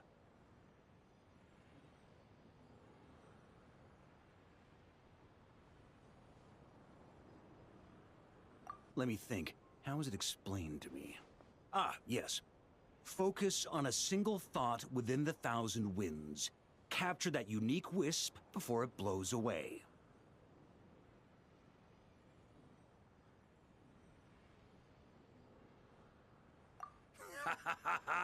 Actually, neither do I. Huh. Sounds like something a certain tone-deaf bard would come up with when he can't think of anything meaningful to say. Wait, don't tell Paimon that's what actually happened.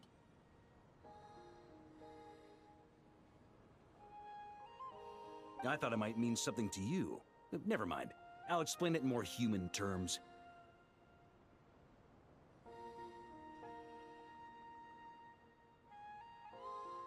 Traveler, when you were in Natland, you went fishing for ancient names, correct?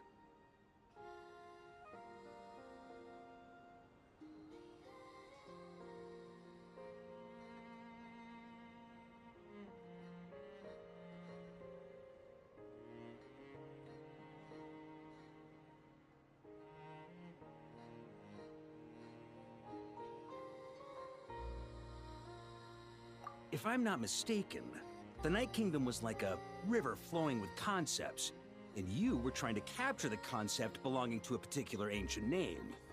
I'm thinking the same basic principles should apply here.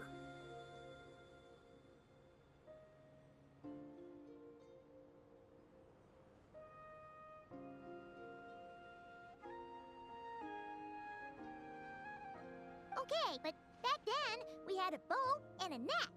This time, we don't have anything at all.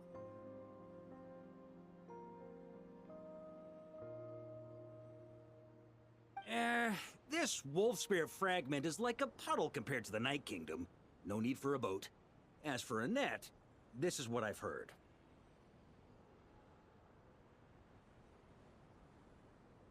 Thoughts and emotions are like interwoven threads. They can create a net, or they can create a rope. They can separate love from hatred, and they can bind objects and events together.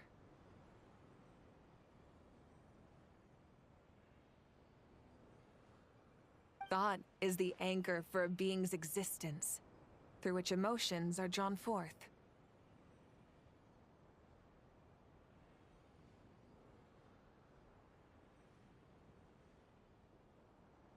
Also, we barely know anything about Roland.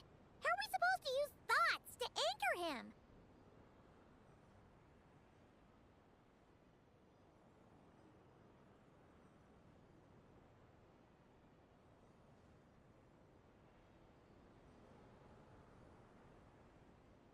Well, maybe you could try this.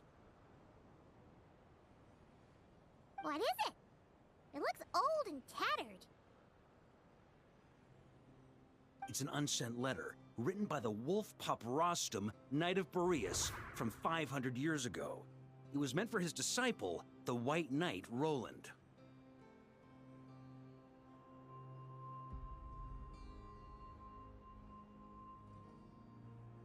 After Rostam lost his life in the Abyssal Calamity, Roland left Mondstadt to wander to Vat. Grandmaster Arundelen had wanted to deliver this letter to him.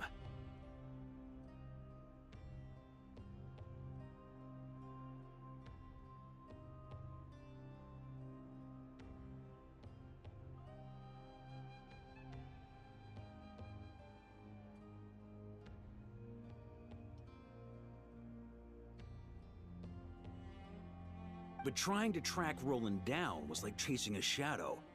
He never did find him. And so this letter has been sitting at the Knights of Favonius headquarters ever since.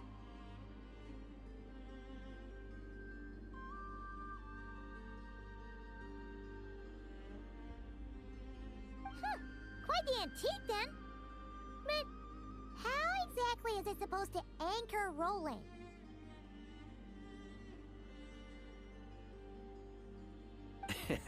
Yeah, I'm honestly not sure.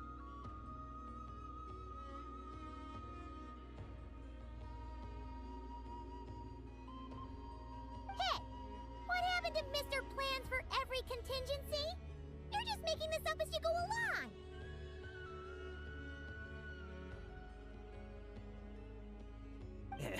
What can I say? Some people like to wait till they've got all their ducks in a row before taking the first step. But I prefer to dive on in and plan as I go. I've been doing it that way for the whole expedition.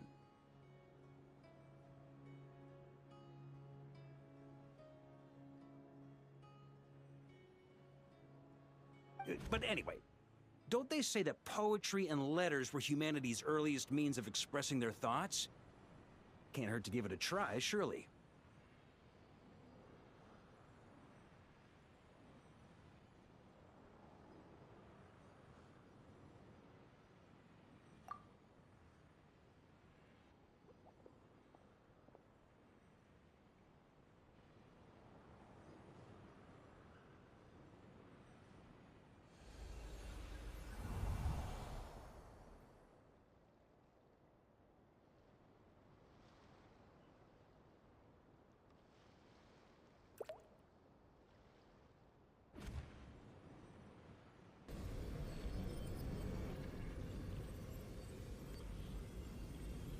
Whoa, it actually worked? You really are making making this up as you go along.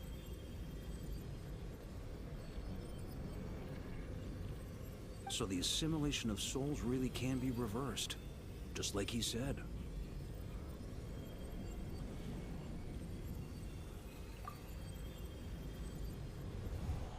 If what you say is true,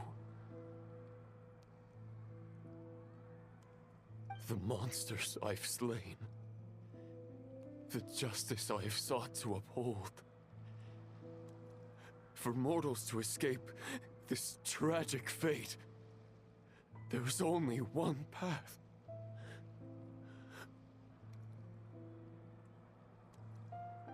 A great and ancient kingdom was wrongfully cursed, turning its inhabitants into monsters!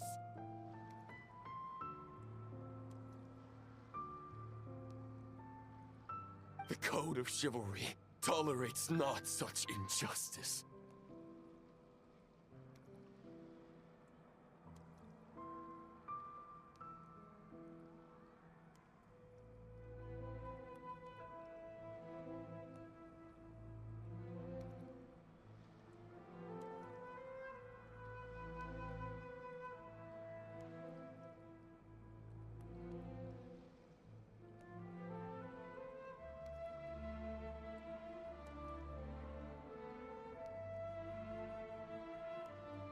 If Abyss be thy name, I pledge to you my loyalty. And that is where the blood-stained knight's tale came to an end. With that, he bade his humanity farewell.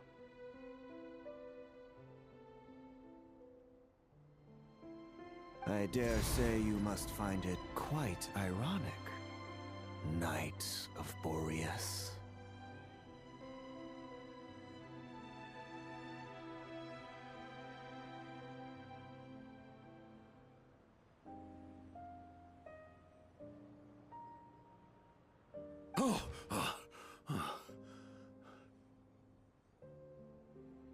That I?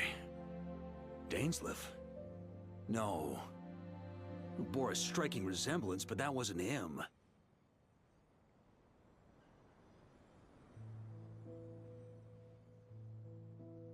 While we gazed into the past, he was gazing right back at us. Could it be?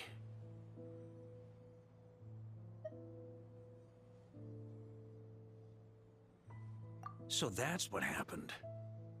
After leaving Mondstadt and wandering the land, Roland ventured underground and saw a revelation from the visionary.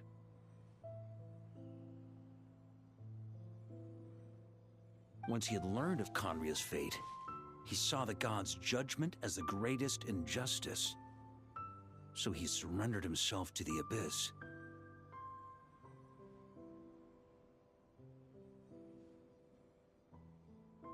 Giving them his knowledge, his power, his everything. That's why the Abyss can replicate him.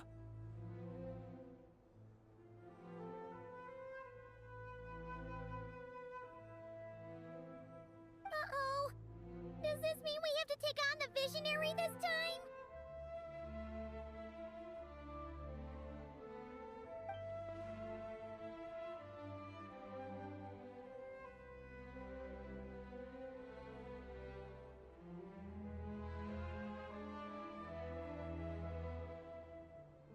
I'm inclined to agree.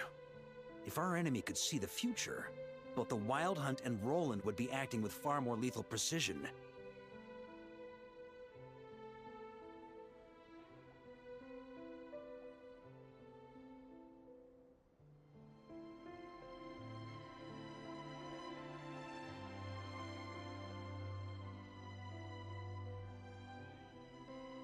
But even without the Visionary's input, Roland still has an intel advantage we can't afford to underestimate.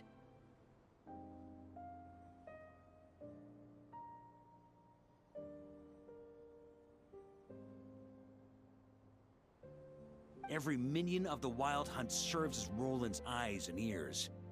We need to think one step ahead if we want to outmaneuver them.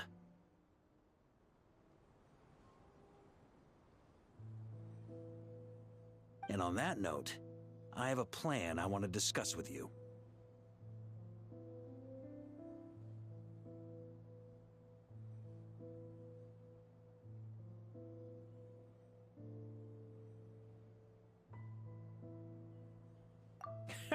Well, the fewer people who know, the less likely it is to get leaked.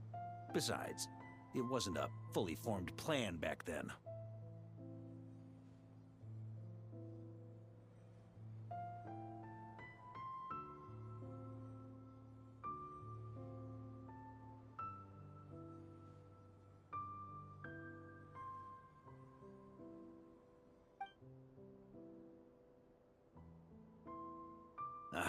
That about covers it.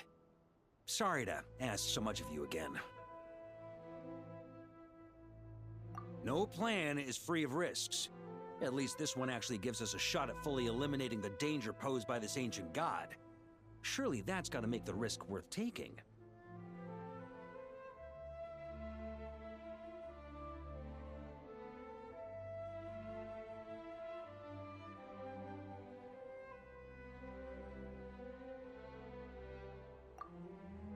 If I fail, Anselm and Albedo can take the reins. Not to mention we still have Jean in Mondstadt.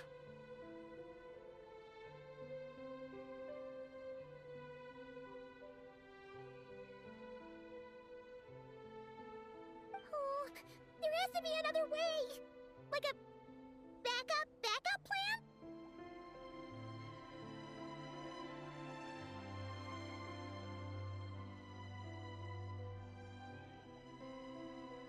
If only there were. But I don't think our enemy will give us enough time to find one.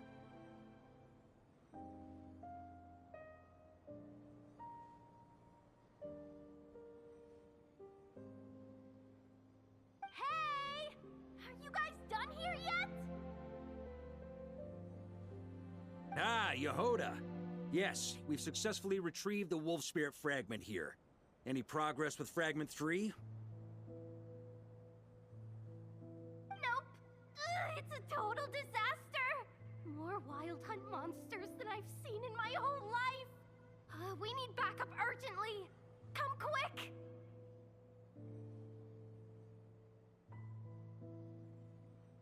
Come on, we're out of time. You'll just have to trust me on this one.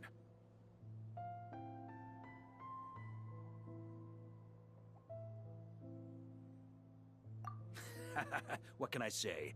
I'm not the Grand Master for nothing. I'm counting on you, Honorary Knight.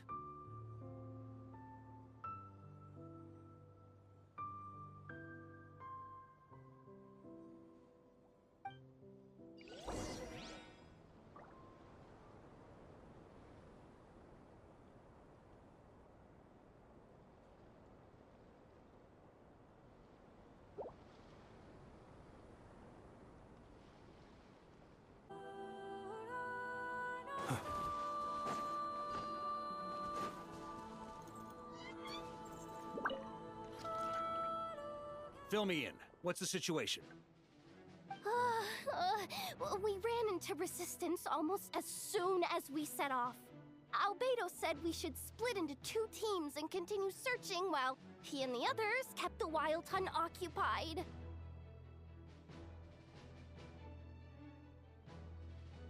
Good call. Locating the Wolf Spirit fragment is our key objective. I would have made the same decision.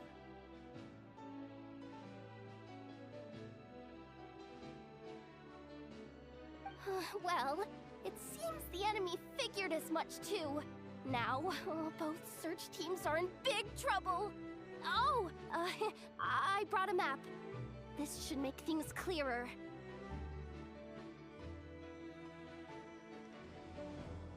Before we ran into trouble, this is the search area we decided on.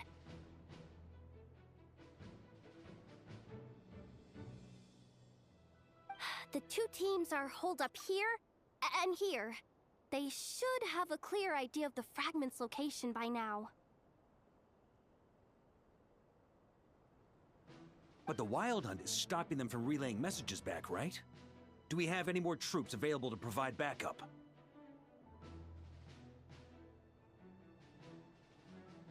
We can't spare troops from any of the fronts right now. That just leaves us with, The logistics company is standing by.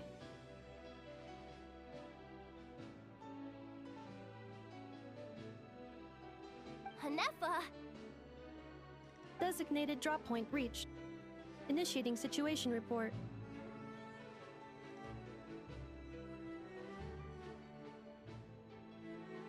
The logistics company was assisting Aino with the production of the strategic reserve, but after learning of the situation on the front line, they requested to be dispatched immediately. They are currently nearby awaiting orders.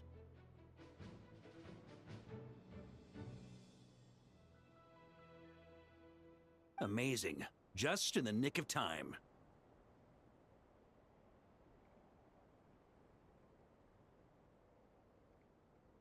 Hey, seeing as you can fly and all, shouldn't you be the one out here delivering messages? I regret to say that without the workshop's catapult, and with my short-distance propulsion module on cooldown, I will only be able to return to the battlefield after another 5 minutes. Please, keep up the good work, Yehoda.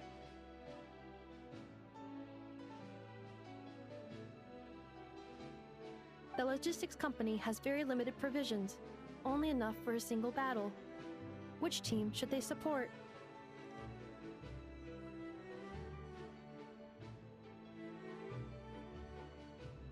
Both. Once one team has been rescued, the remaining forces will be free to support the other. We'll move out immediately. Yehoda, keep up the good work with the comms.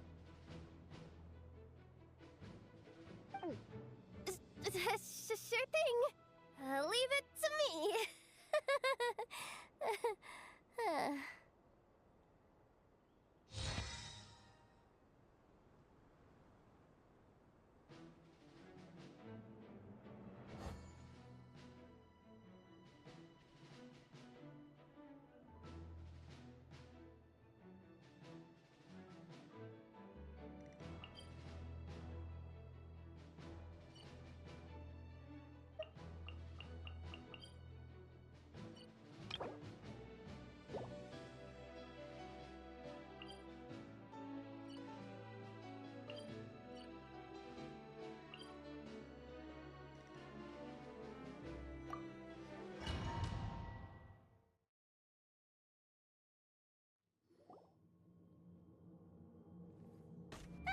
It's the Wild Hunt! Come on, let's go help! Something's not right. The Wild Hunt's offensive doesn't seem to be getting any weaker as the battle goes on. Are they getting reinforcements from somewhere? Don't get dragged into the enemy's rhythm. Logistics company, scout out the area. Look for terrain we can use to our advantage. Yes, sir!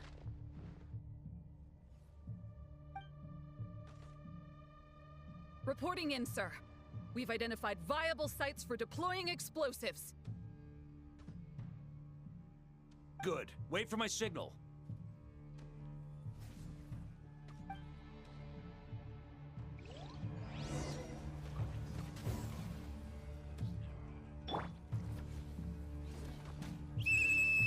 Logistics company, deploy!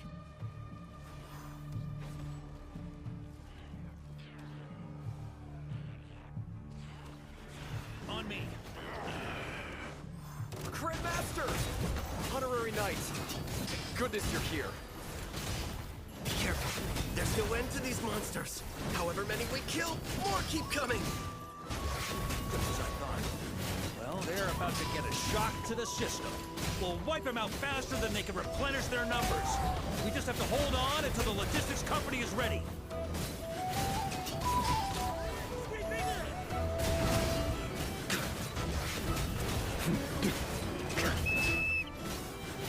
Is that the signal to say they're ready?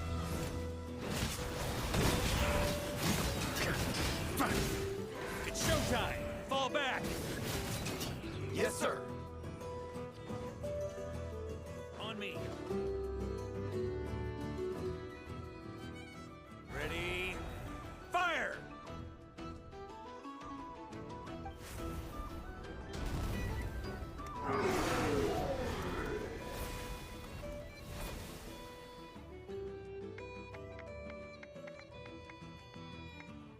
The enemy has sustained heavy casualties. Should be a while before they're strong enough to pose a real threat again. Use this time to catch your breath and fill me in on everything you've learned.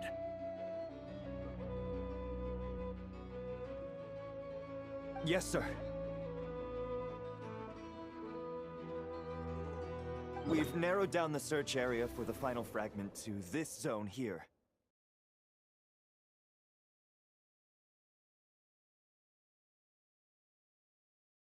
That's not exactly very narrow.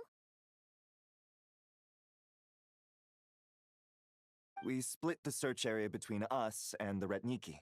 Maybe they'll be able to narrow it down further? Either way, I was about to go lend them a hand next anyway. Do you think you guys can keep up? Absolutely. Good to go, Grandmaster. We've run right through our supplies. We'll stay here and deal with any wild hunt that tries to stage a comeback. Now that they've lost their numerical advantage, they're no match for us. Focus on supporting the other team.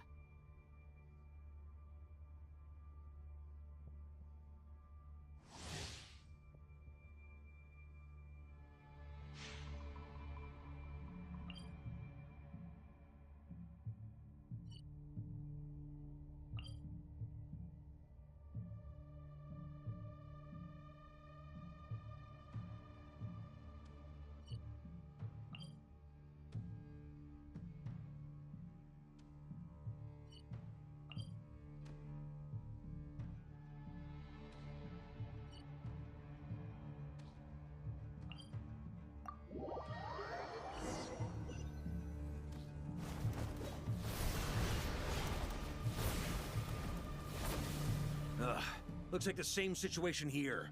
They just keep coming, wave after wave.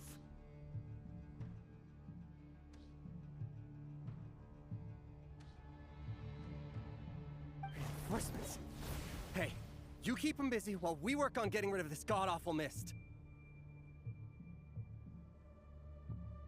Understood. Everyone got that? It's up to us to hold them off. Yes, sir!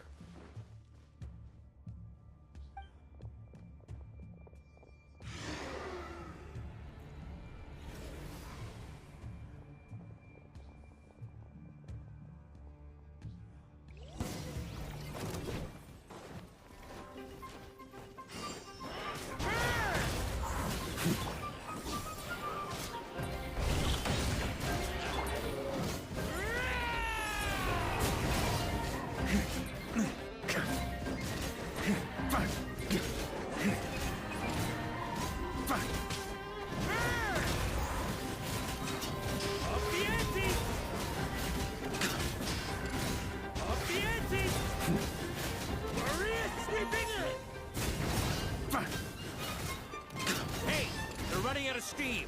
Now's your chance. Affirmative. Sorry to keep you waiting. That's their source. It was hidden in the mist. If we destroy them... Knights of Favonius, charge! On me.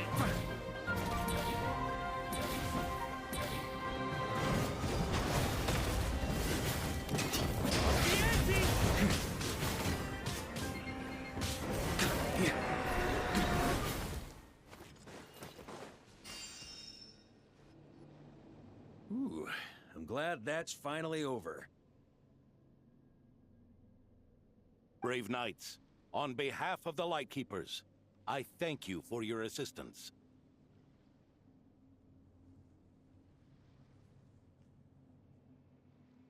There's no need to be so formal. When it comes to the Abyss, we're all in this together. Now, please tell me everything you've learned.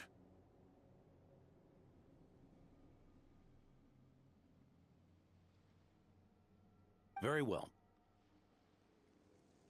We've narrowed down the search area for the final fragment to this zone here.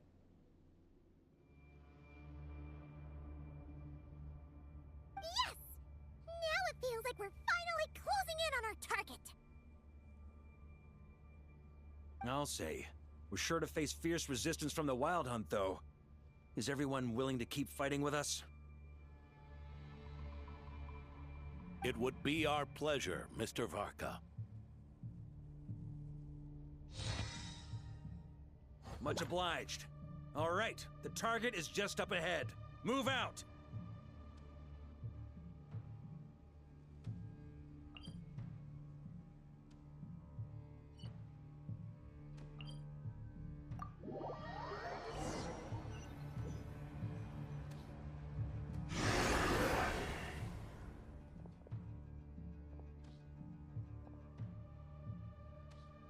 The hiding in the mist trick again. These guys must be easily amused.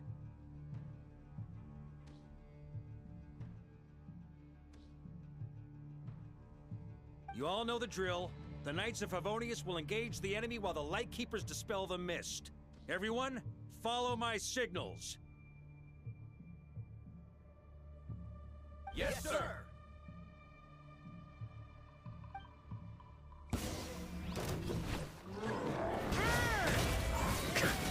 Up the ante! Lightkeepers, prepare to dispel the mist.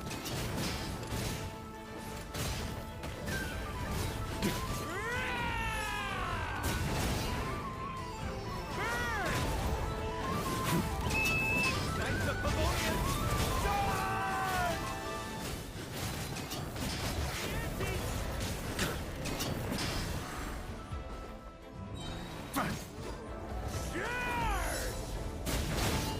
Huh?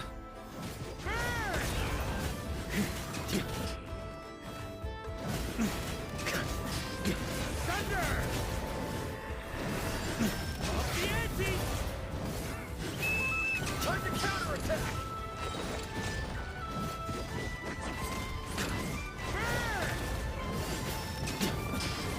Up the ante!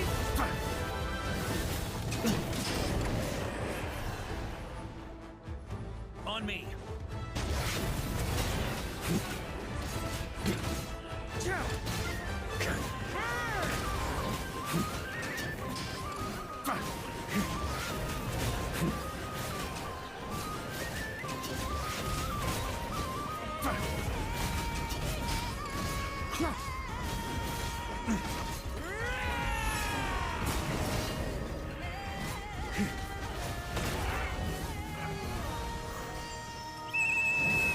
Rally to the Grandmaster! Charge! Thunder!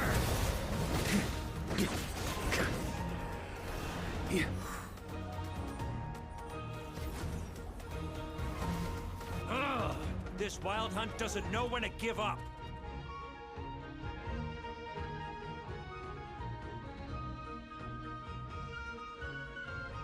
Traveler!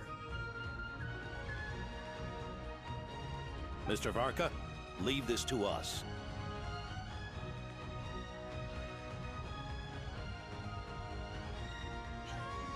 Just like last time. Only a Knight of Boreas can deal with a wolf spirit, right?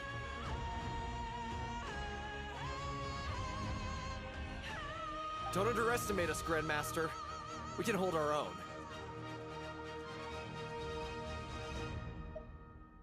Ha! That's the spirit. Stay on your toes and make the Knights of Favonius proud. Either we all march back to Mondstadt together, or no one does.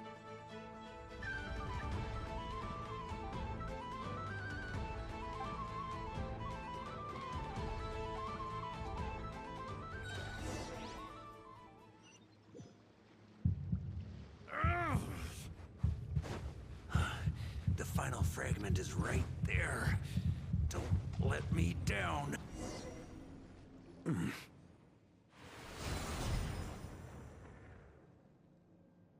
It seems you have collected them all, Knight of Boreas. Yeah, and with no corrupted fragments or ambushes along the way. I have to commend your chivalry, Sir Roland. A true knight does not resort to underhanded tactics. Were this body not a false one created by the Wild Hunt, nor would I countenance those monsters to taint our duel with their presence.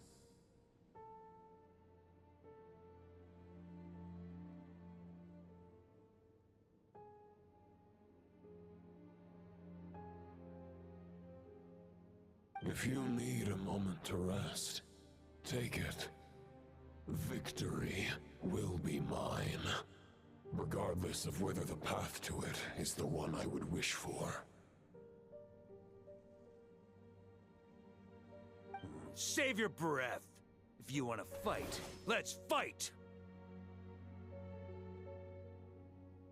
As you wish. Then let us settle our unfinished duel, here and now.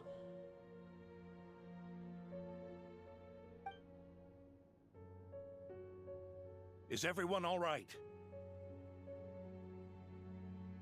My granny fights better than these rookies. It's Egbert I'm worried about. You still alive?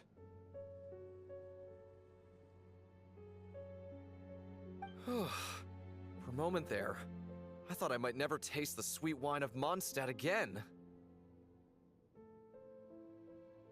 Hey, stay put, you guys. Leave the rest to us.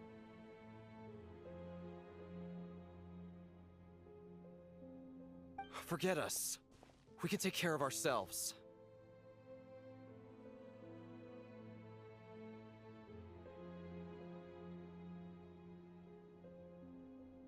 You're the only one still standing.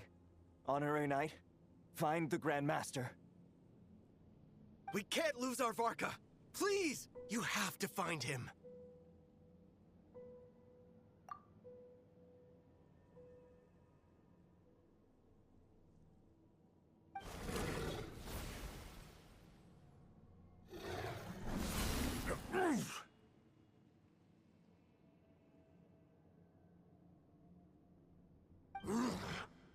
You're holding back, Knight of Boreas.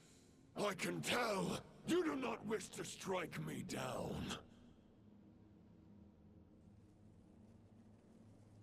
This duel does no justice to the way of chivalry. I wield the power of a god, while you dare not swing your sword with true intent. If you continue on this path, you will die. Your plan is doomed to fail. How can a helpless lamb hope to tame the heart of a wolf, when the wolf has seen through the lamb's plan?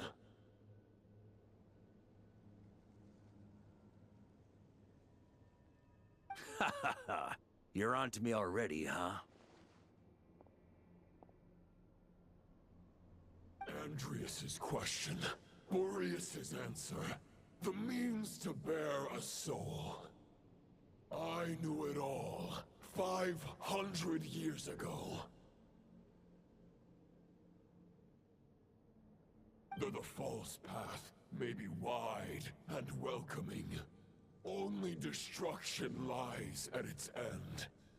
It is time to crush your futile hope!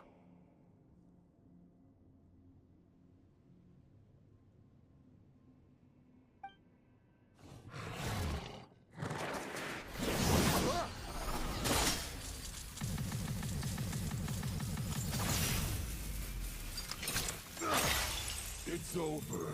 Your sword lies shattered. The wolf spirit and the thoughts you blindly placed your faith in have nowhere left to dwell. Join me and pledge your allegiance to the abyss, Knight of Boreas. One day you will understand that the only righteous path for those of true virtue is the path of darkest truths. For the next part, it's over to you. Outlander who caught the wind.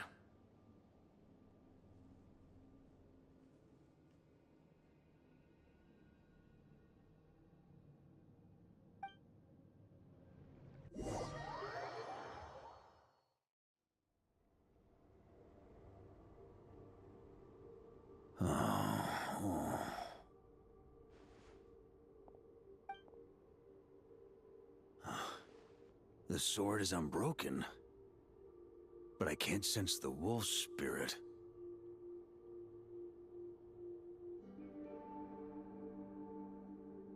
Looks like I'm no longer in reality. This must be a space built from the entangled consciousnesses of Boreas and Roland. There's no way back, and all that lies ahead is the wolf's maw. Huh. Guess the only way is through.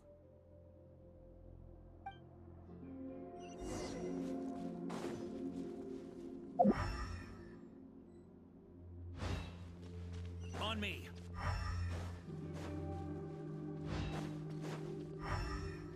A Favonius sword. Who left this here? Lonely warrior. Take me to see him.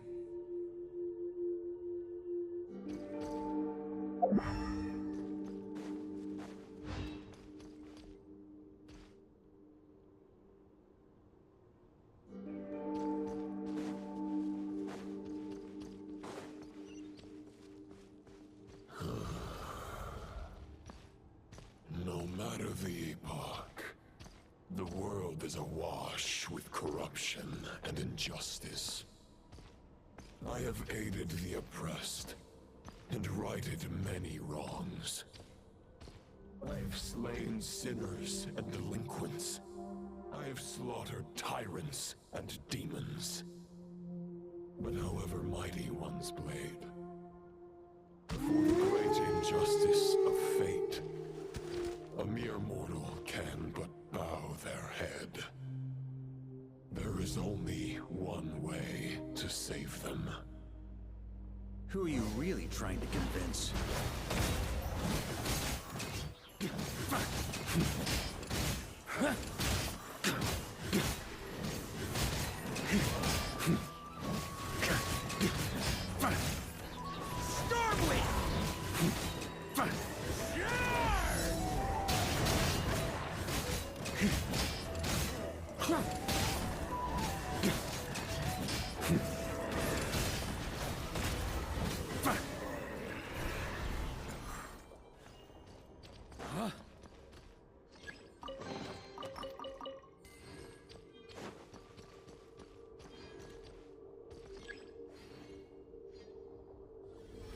Is this the fair shadow?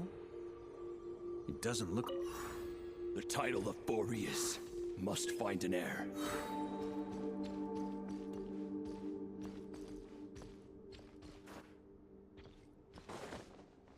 Ooh.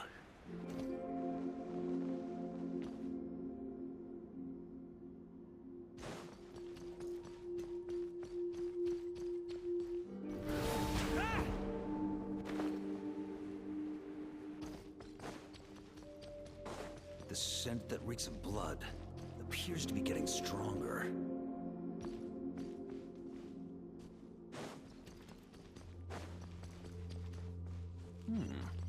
Looks like I can just jump right over these obstacles.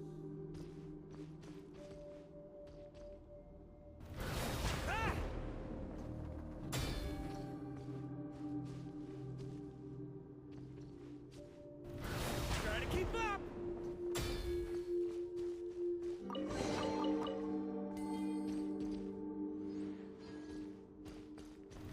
Try to keep up!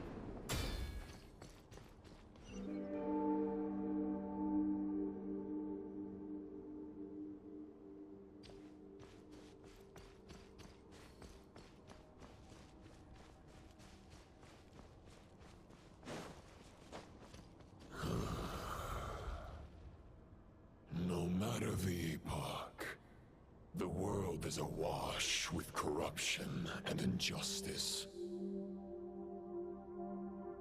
Even the most fearless hero cannot fight what fate has ordained. And even the holiest god cannot escape the shackles that bind them. Lupus Boreas, if you still harbor love for humanity, then you must surely know There has only ever been one way to save them from injustice. Surrender to the abyss. Malicious lies!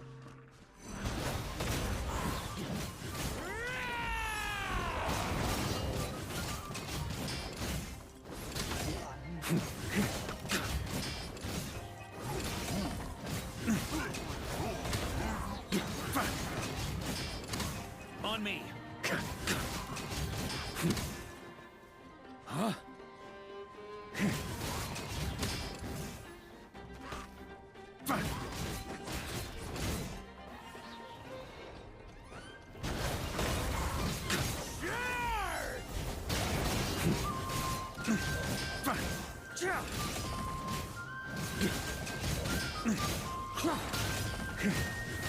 Stormwind!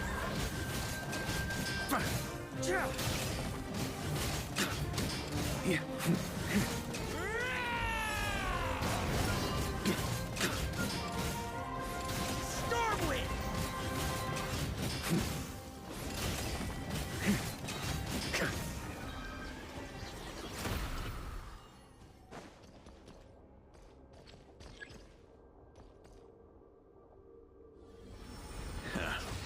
My old friend. This is not where your path ends. You must continue on.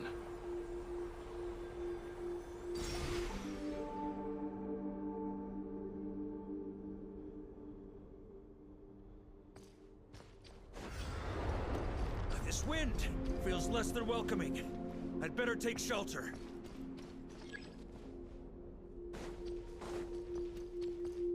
Huh?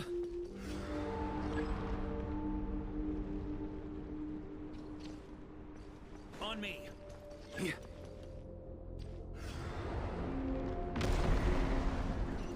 Huh?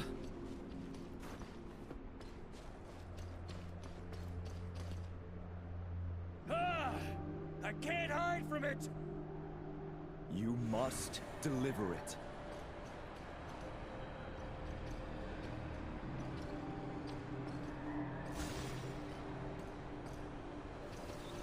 Your path cannot end here.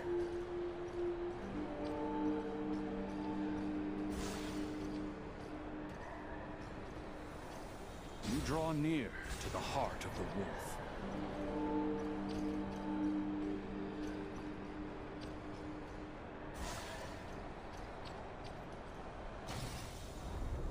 Even if you had an army of 10,000 men, in the end, you must face this fight alone.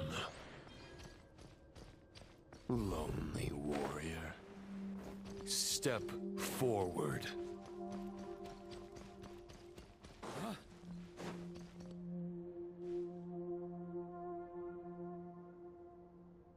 Is this the heart of the wolf?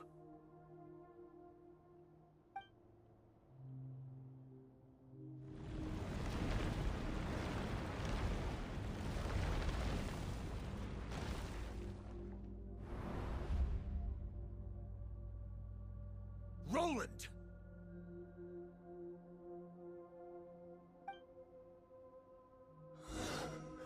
After countless bloody battles, trials, tribulations, and hardships, I, with my mortal flesh and blade, attained power to rival that of the gods. But you know better than I that a mortal's prime is fleeting. In 5 years, maybe 10, age will snatch your strength. The power you take such pride in will fade to naught, disappearing like dust in the wind. Your fame will be as fleeting as firewood beneath the starry sky, lit at dusk, dead by dawn, utterly insignificant. Oh yeah? Be that as it may, the fires that burn down here blaze more brilliantly than the light of 1,000 stars.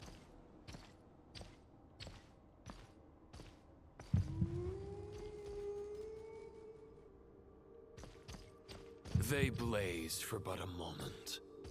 100 years from now, your earthly flame will be long snuffed out. And those you once illuminated will be left cowering in the cold and empty night.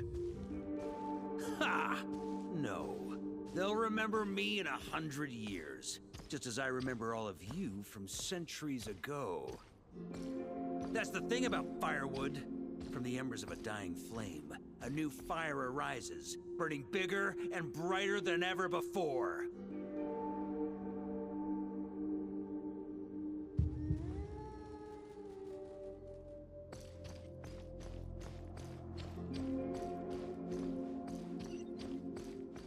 A knight's duty is to save others, not demand things from them. How can one call themselves a knight while placing their hopes in generations to come? Well, as long as I put an end to you here and now, I won't need to rely on anyone else. Now, show yourself, Roland! Put an end to me? Your body and mind are already at the limit of what they can bear. It is only a matter of time before they yield and crumble. But if this is your final request...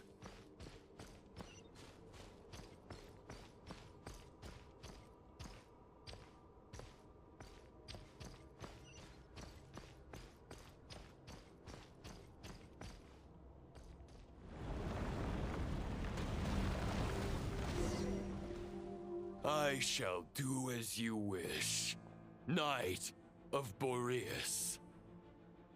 Huh. You're not quite how I imagined you.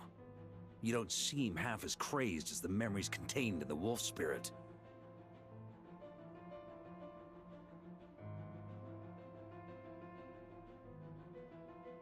Not once have I strayed from the righteous path. But when I look at you, I do not see a hero capable of slaying dragons. Just a lost soul who has wandered far too long. A shadow of the knight you once were.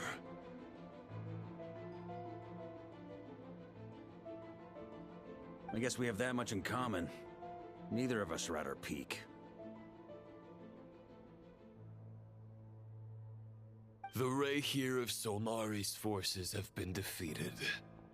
And the Roland you see is but an imperfect image cast by the Abyss. I wield the power that Roland did at his peak, but my heart and mind remain frozen in that blood-stained moment.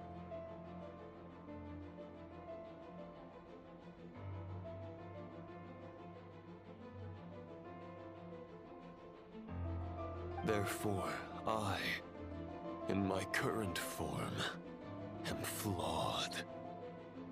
A knight cannot bear their own stagnation.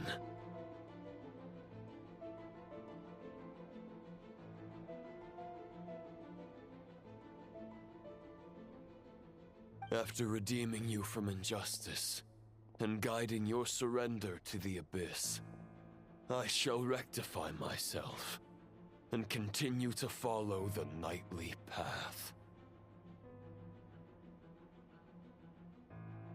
Huh. The world out there can bear no more of your torment. Your obsession, clearly, remains exactly as I had imagined. I suppose there's no chance to make you see the light.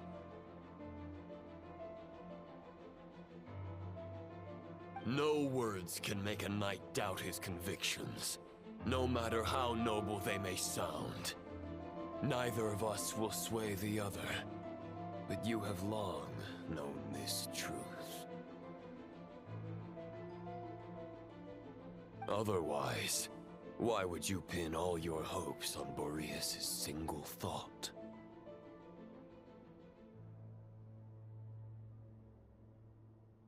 But now the blade that once housed the wolf spirit has been shattered, and all you hold is a phantom that bears its form.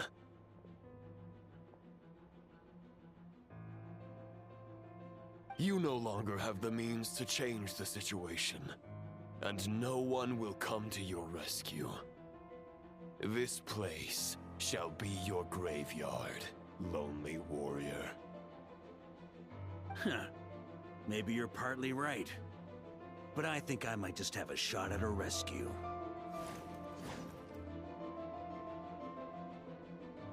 What do you mean? There's only one person's mind I need to change, and it isn't yours.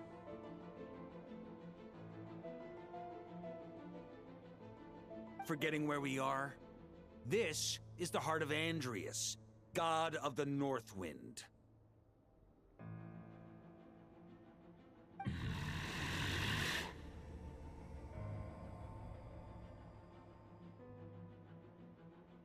Andrias, can you hear me? Wake up! You are the great god of the North Wind! How long will you allow yourself to suffer the domination of the Abyss?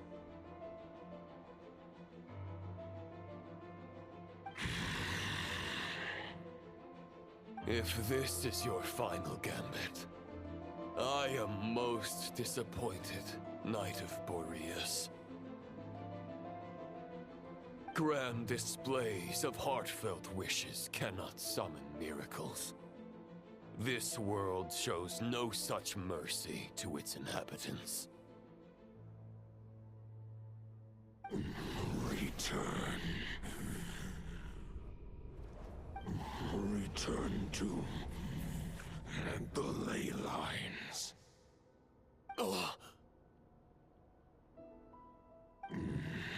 This is my choice. My memory.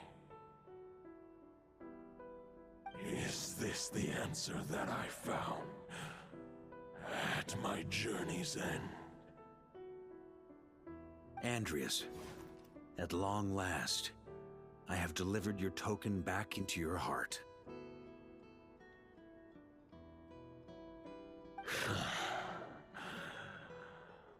A Knight of Boreas. Watch on. This is all that a wolf can hope to do for humankind.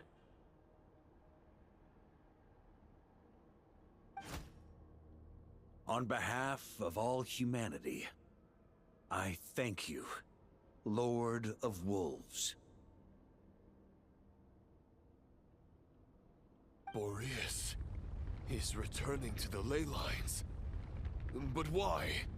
Your sword is broken. You no longer have the means to bear his soul. Unless...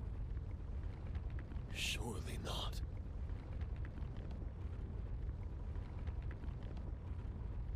Begging for miracles is a futile endeavor. I know better than that. But a sword is just one kind of vessel. There are other ways to store a soul.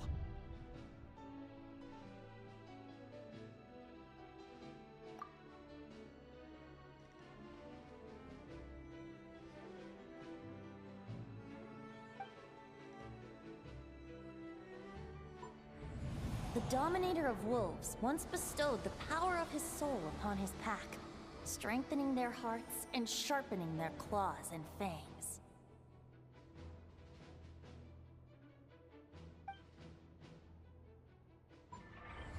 Even if it is not my intention, the soul of Lupus Boreas will inevitably ravage, devour, and assimilate a mortal heart.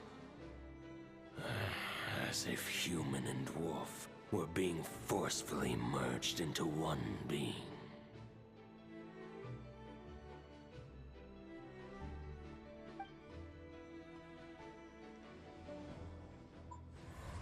If a mortal heart is to bear the soul of a god, this is a path that cannot be retraced.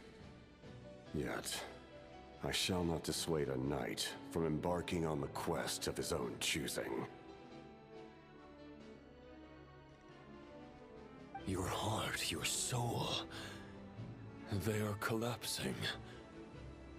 Ah, now I see. You were wondering how a lamb could tame the heart of a wolf, isn't that right? Here's my answer. You get the wolf to swallow the heart. The wolf spirit within the sword was merely a decoy. The true thoughts and memories were carried within your heart. To avoid arousing my suspicion, you deliberately allow Lupus Boreas' soul to assimilate your own, then be devoured by me. But how did you have the strength to fight while bearing such a great burden? Compared to Lupus Boreas' decision, my sacrifice is nothing. You have a stubborn will, and employed an exceptional strategy. But this is not the way a true knight fights. The choice you have made is a flawed one. Your soul is now merged with that of Andreas. When he fully joins the ley lines, you too will fall. Neither Barbados nor the Traveler will be able to anchor your soul from within the ley lines, let alone rescue you. You have lost, and so have I. Regrettably, I can no longer offer you salvation. May your soul rest in peace with Boreas, lonely warrior.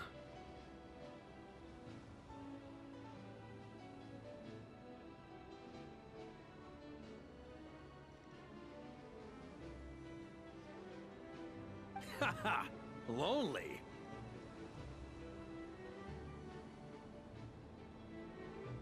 Sorry to disappoint you, but as much as it sounded like the perfect ending for both of us to return to the ley lines together,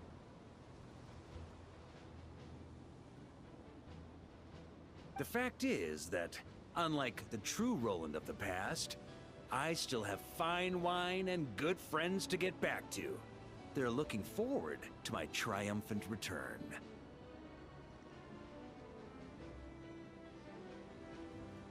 I'm not ready to accept my fate just yet. Ding dong! You've got mail!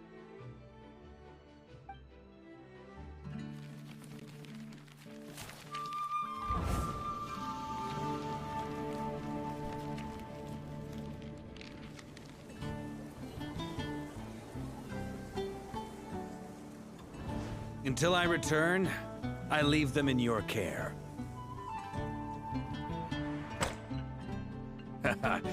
The Knights of Favonius will always welcome you.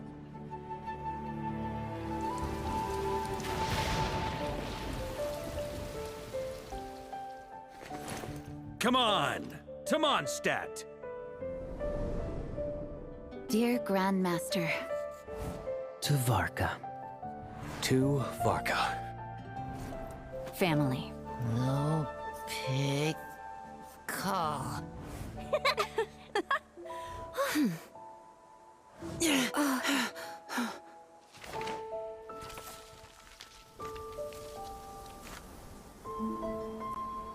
Poetry and letters were humanity's earliest means of expressing their thoughts. Make sure they all get delivered, Outlander who caught the wind.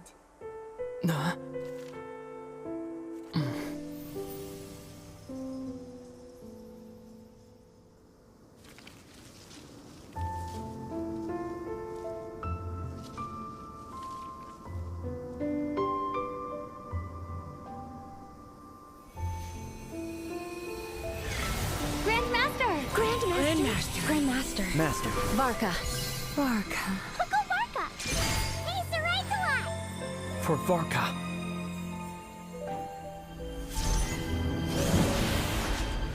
thoughts of others anchor you, reversing the assimilation. Using your connections, relying on outside help. This is not the way of a knight. The abyss can sustain me no longer. But now, countless souls who died unjustly will emerge to prevent your return. If you believe in your path, then grant them release. Carve your way out through bloodshed.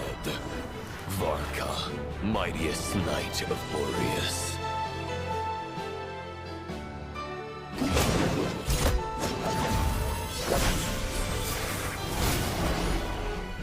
This is how it ends. Throw the plan out of the window. Fight my way to victory.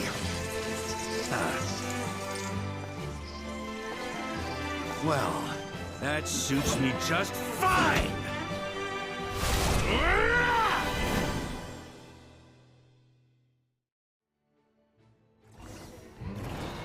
A knight is always true to their word. So please, keep your promise and return victorious. You are not alone.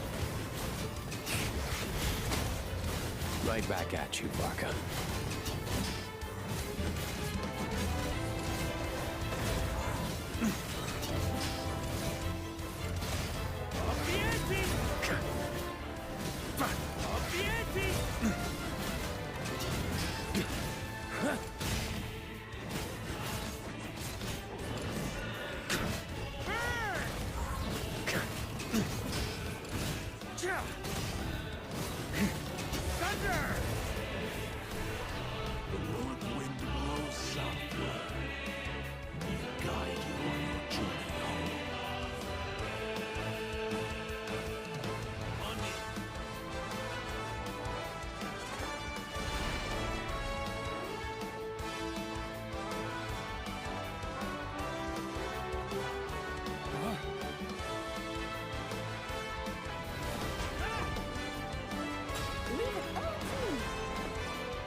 There's an ice-cold drink with your name on it. Ready when you are. Don't go dying in a place like this, Varka.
Toward a new dawn. Face chosen Lubaka.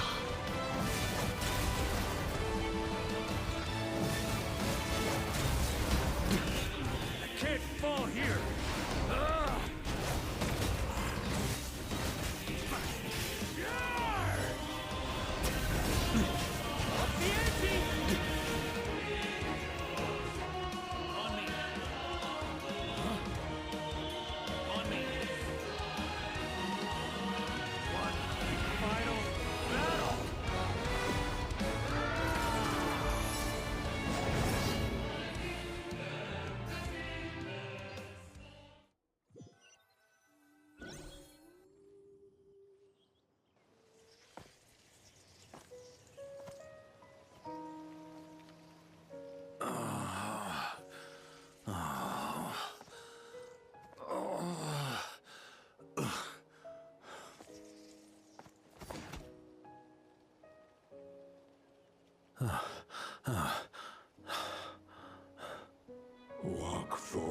Forward and do not look back.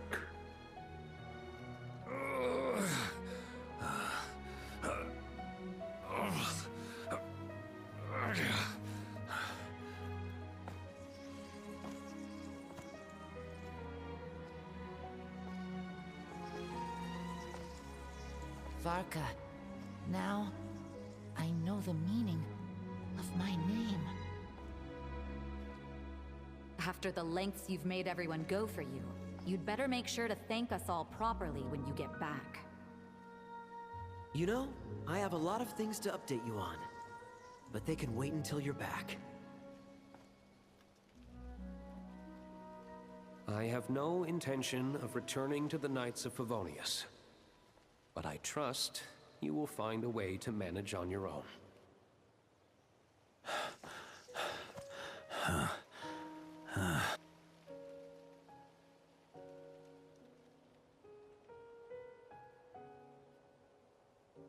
Grandmaster, we're all waiting for you.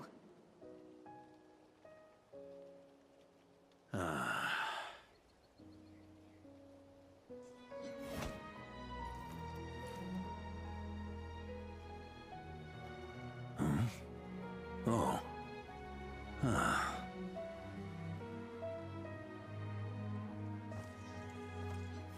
I'm not doing too bad a job as Grandmaster, am I?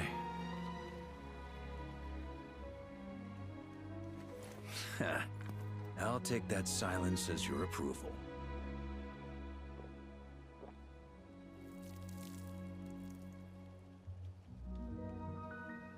Everything you swore to protect with your lives, it's all still here, safe and sound. The Knights of Favonius, Mondstadt, and the oath sworn by every knight. I'll protect them all with my life. And so, I'll deliver that letter on your behalf.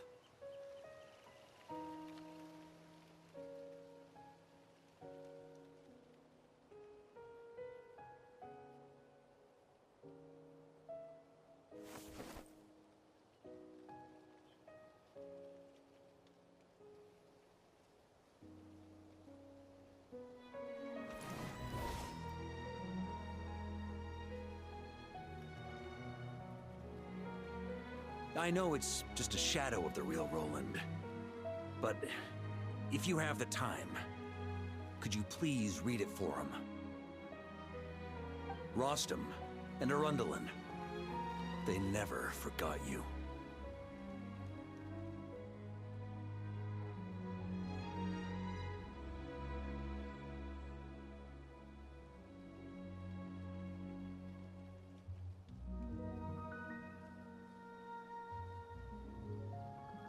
Phew. This has been one long expedition.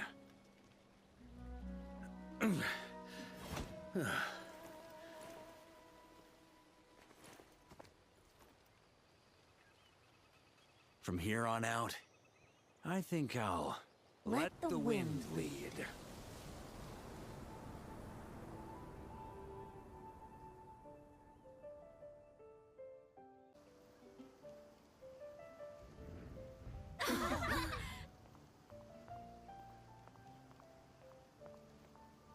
Hey everyone, it's been a mighty long time.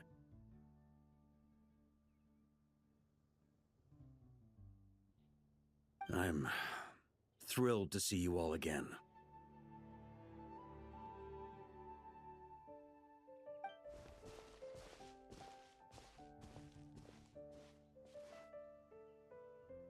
Welcome back, Grandmaster.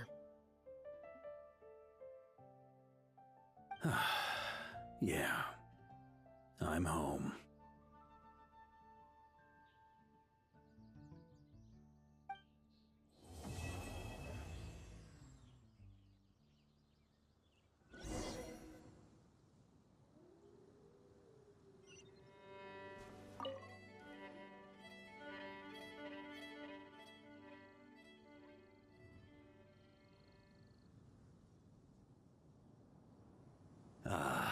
It's been a while since I felt this wind on my face. Just how I remember. So, Is there anything you'd like to talk about?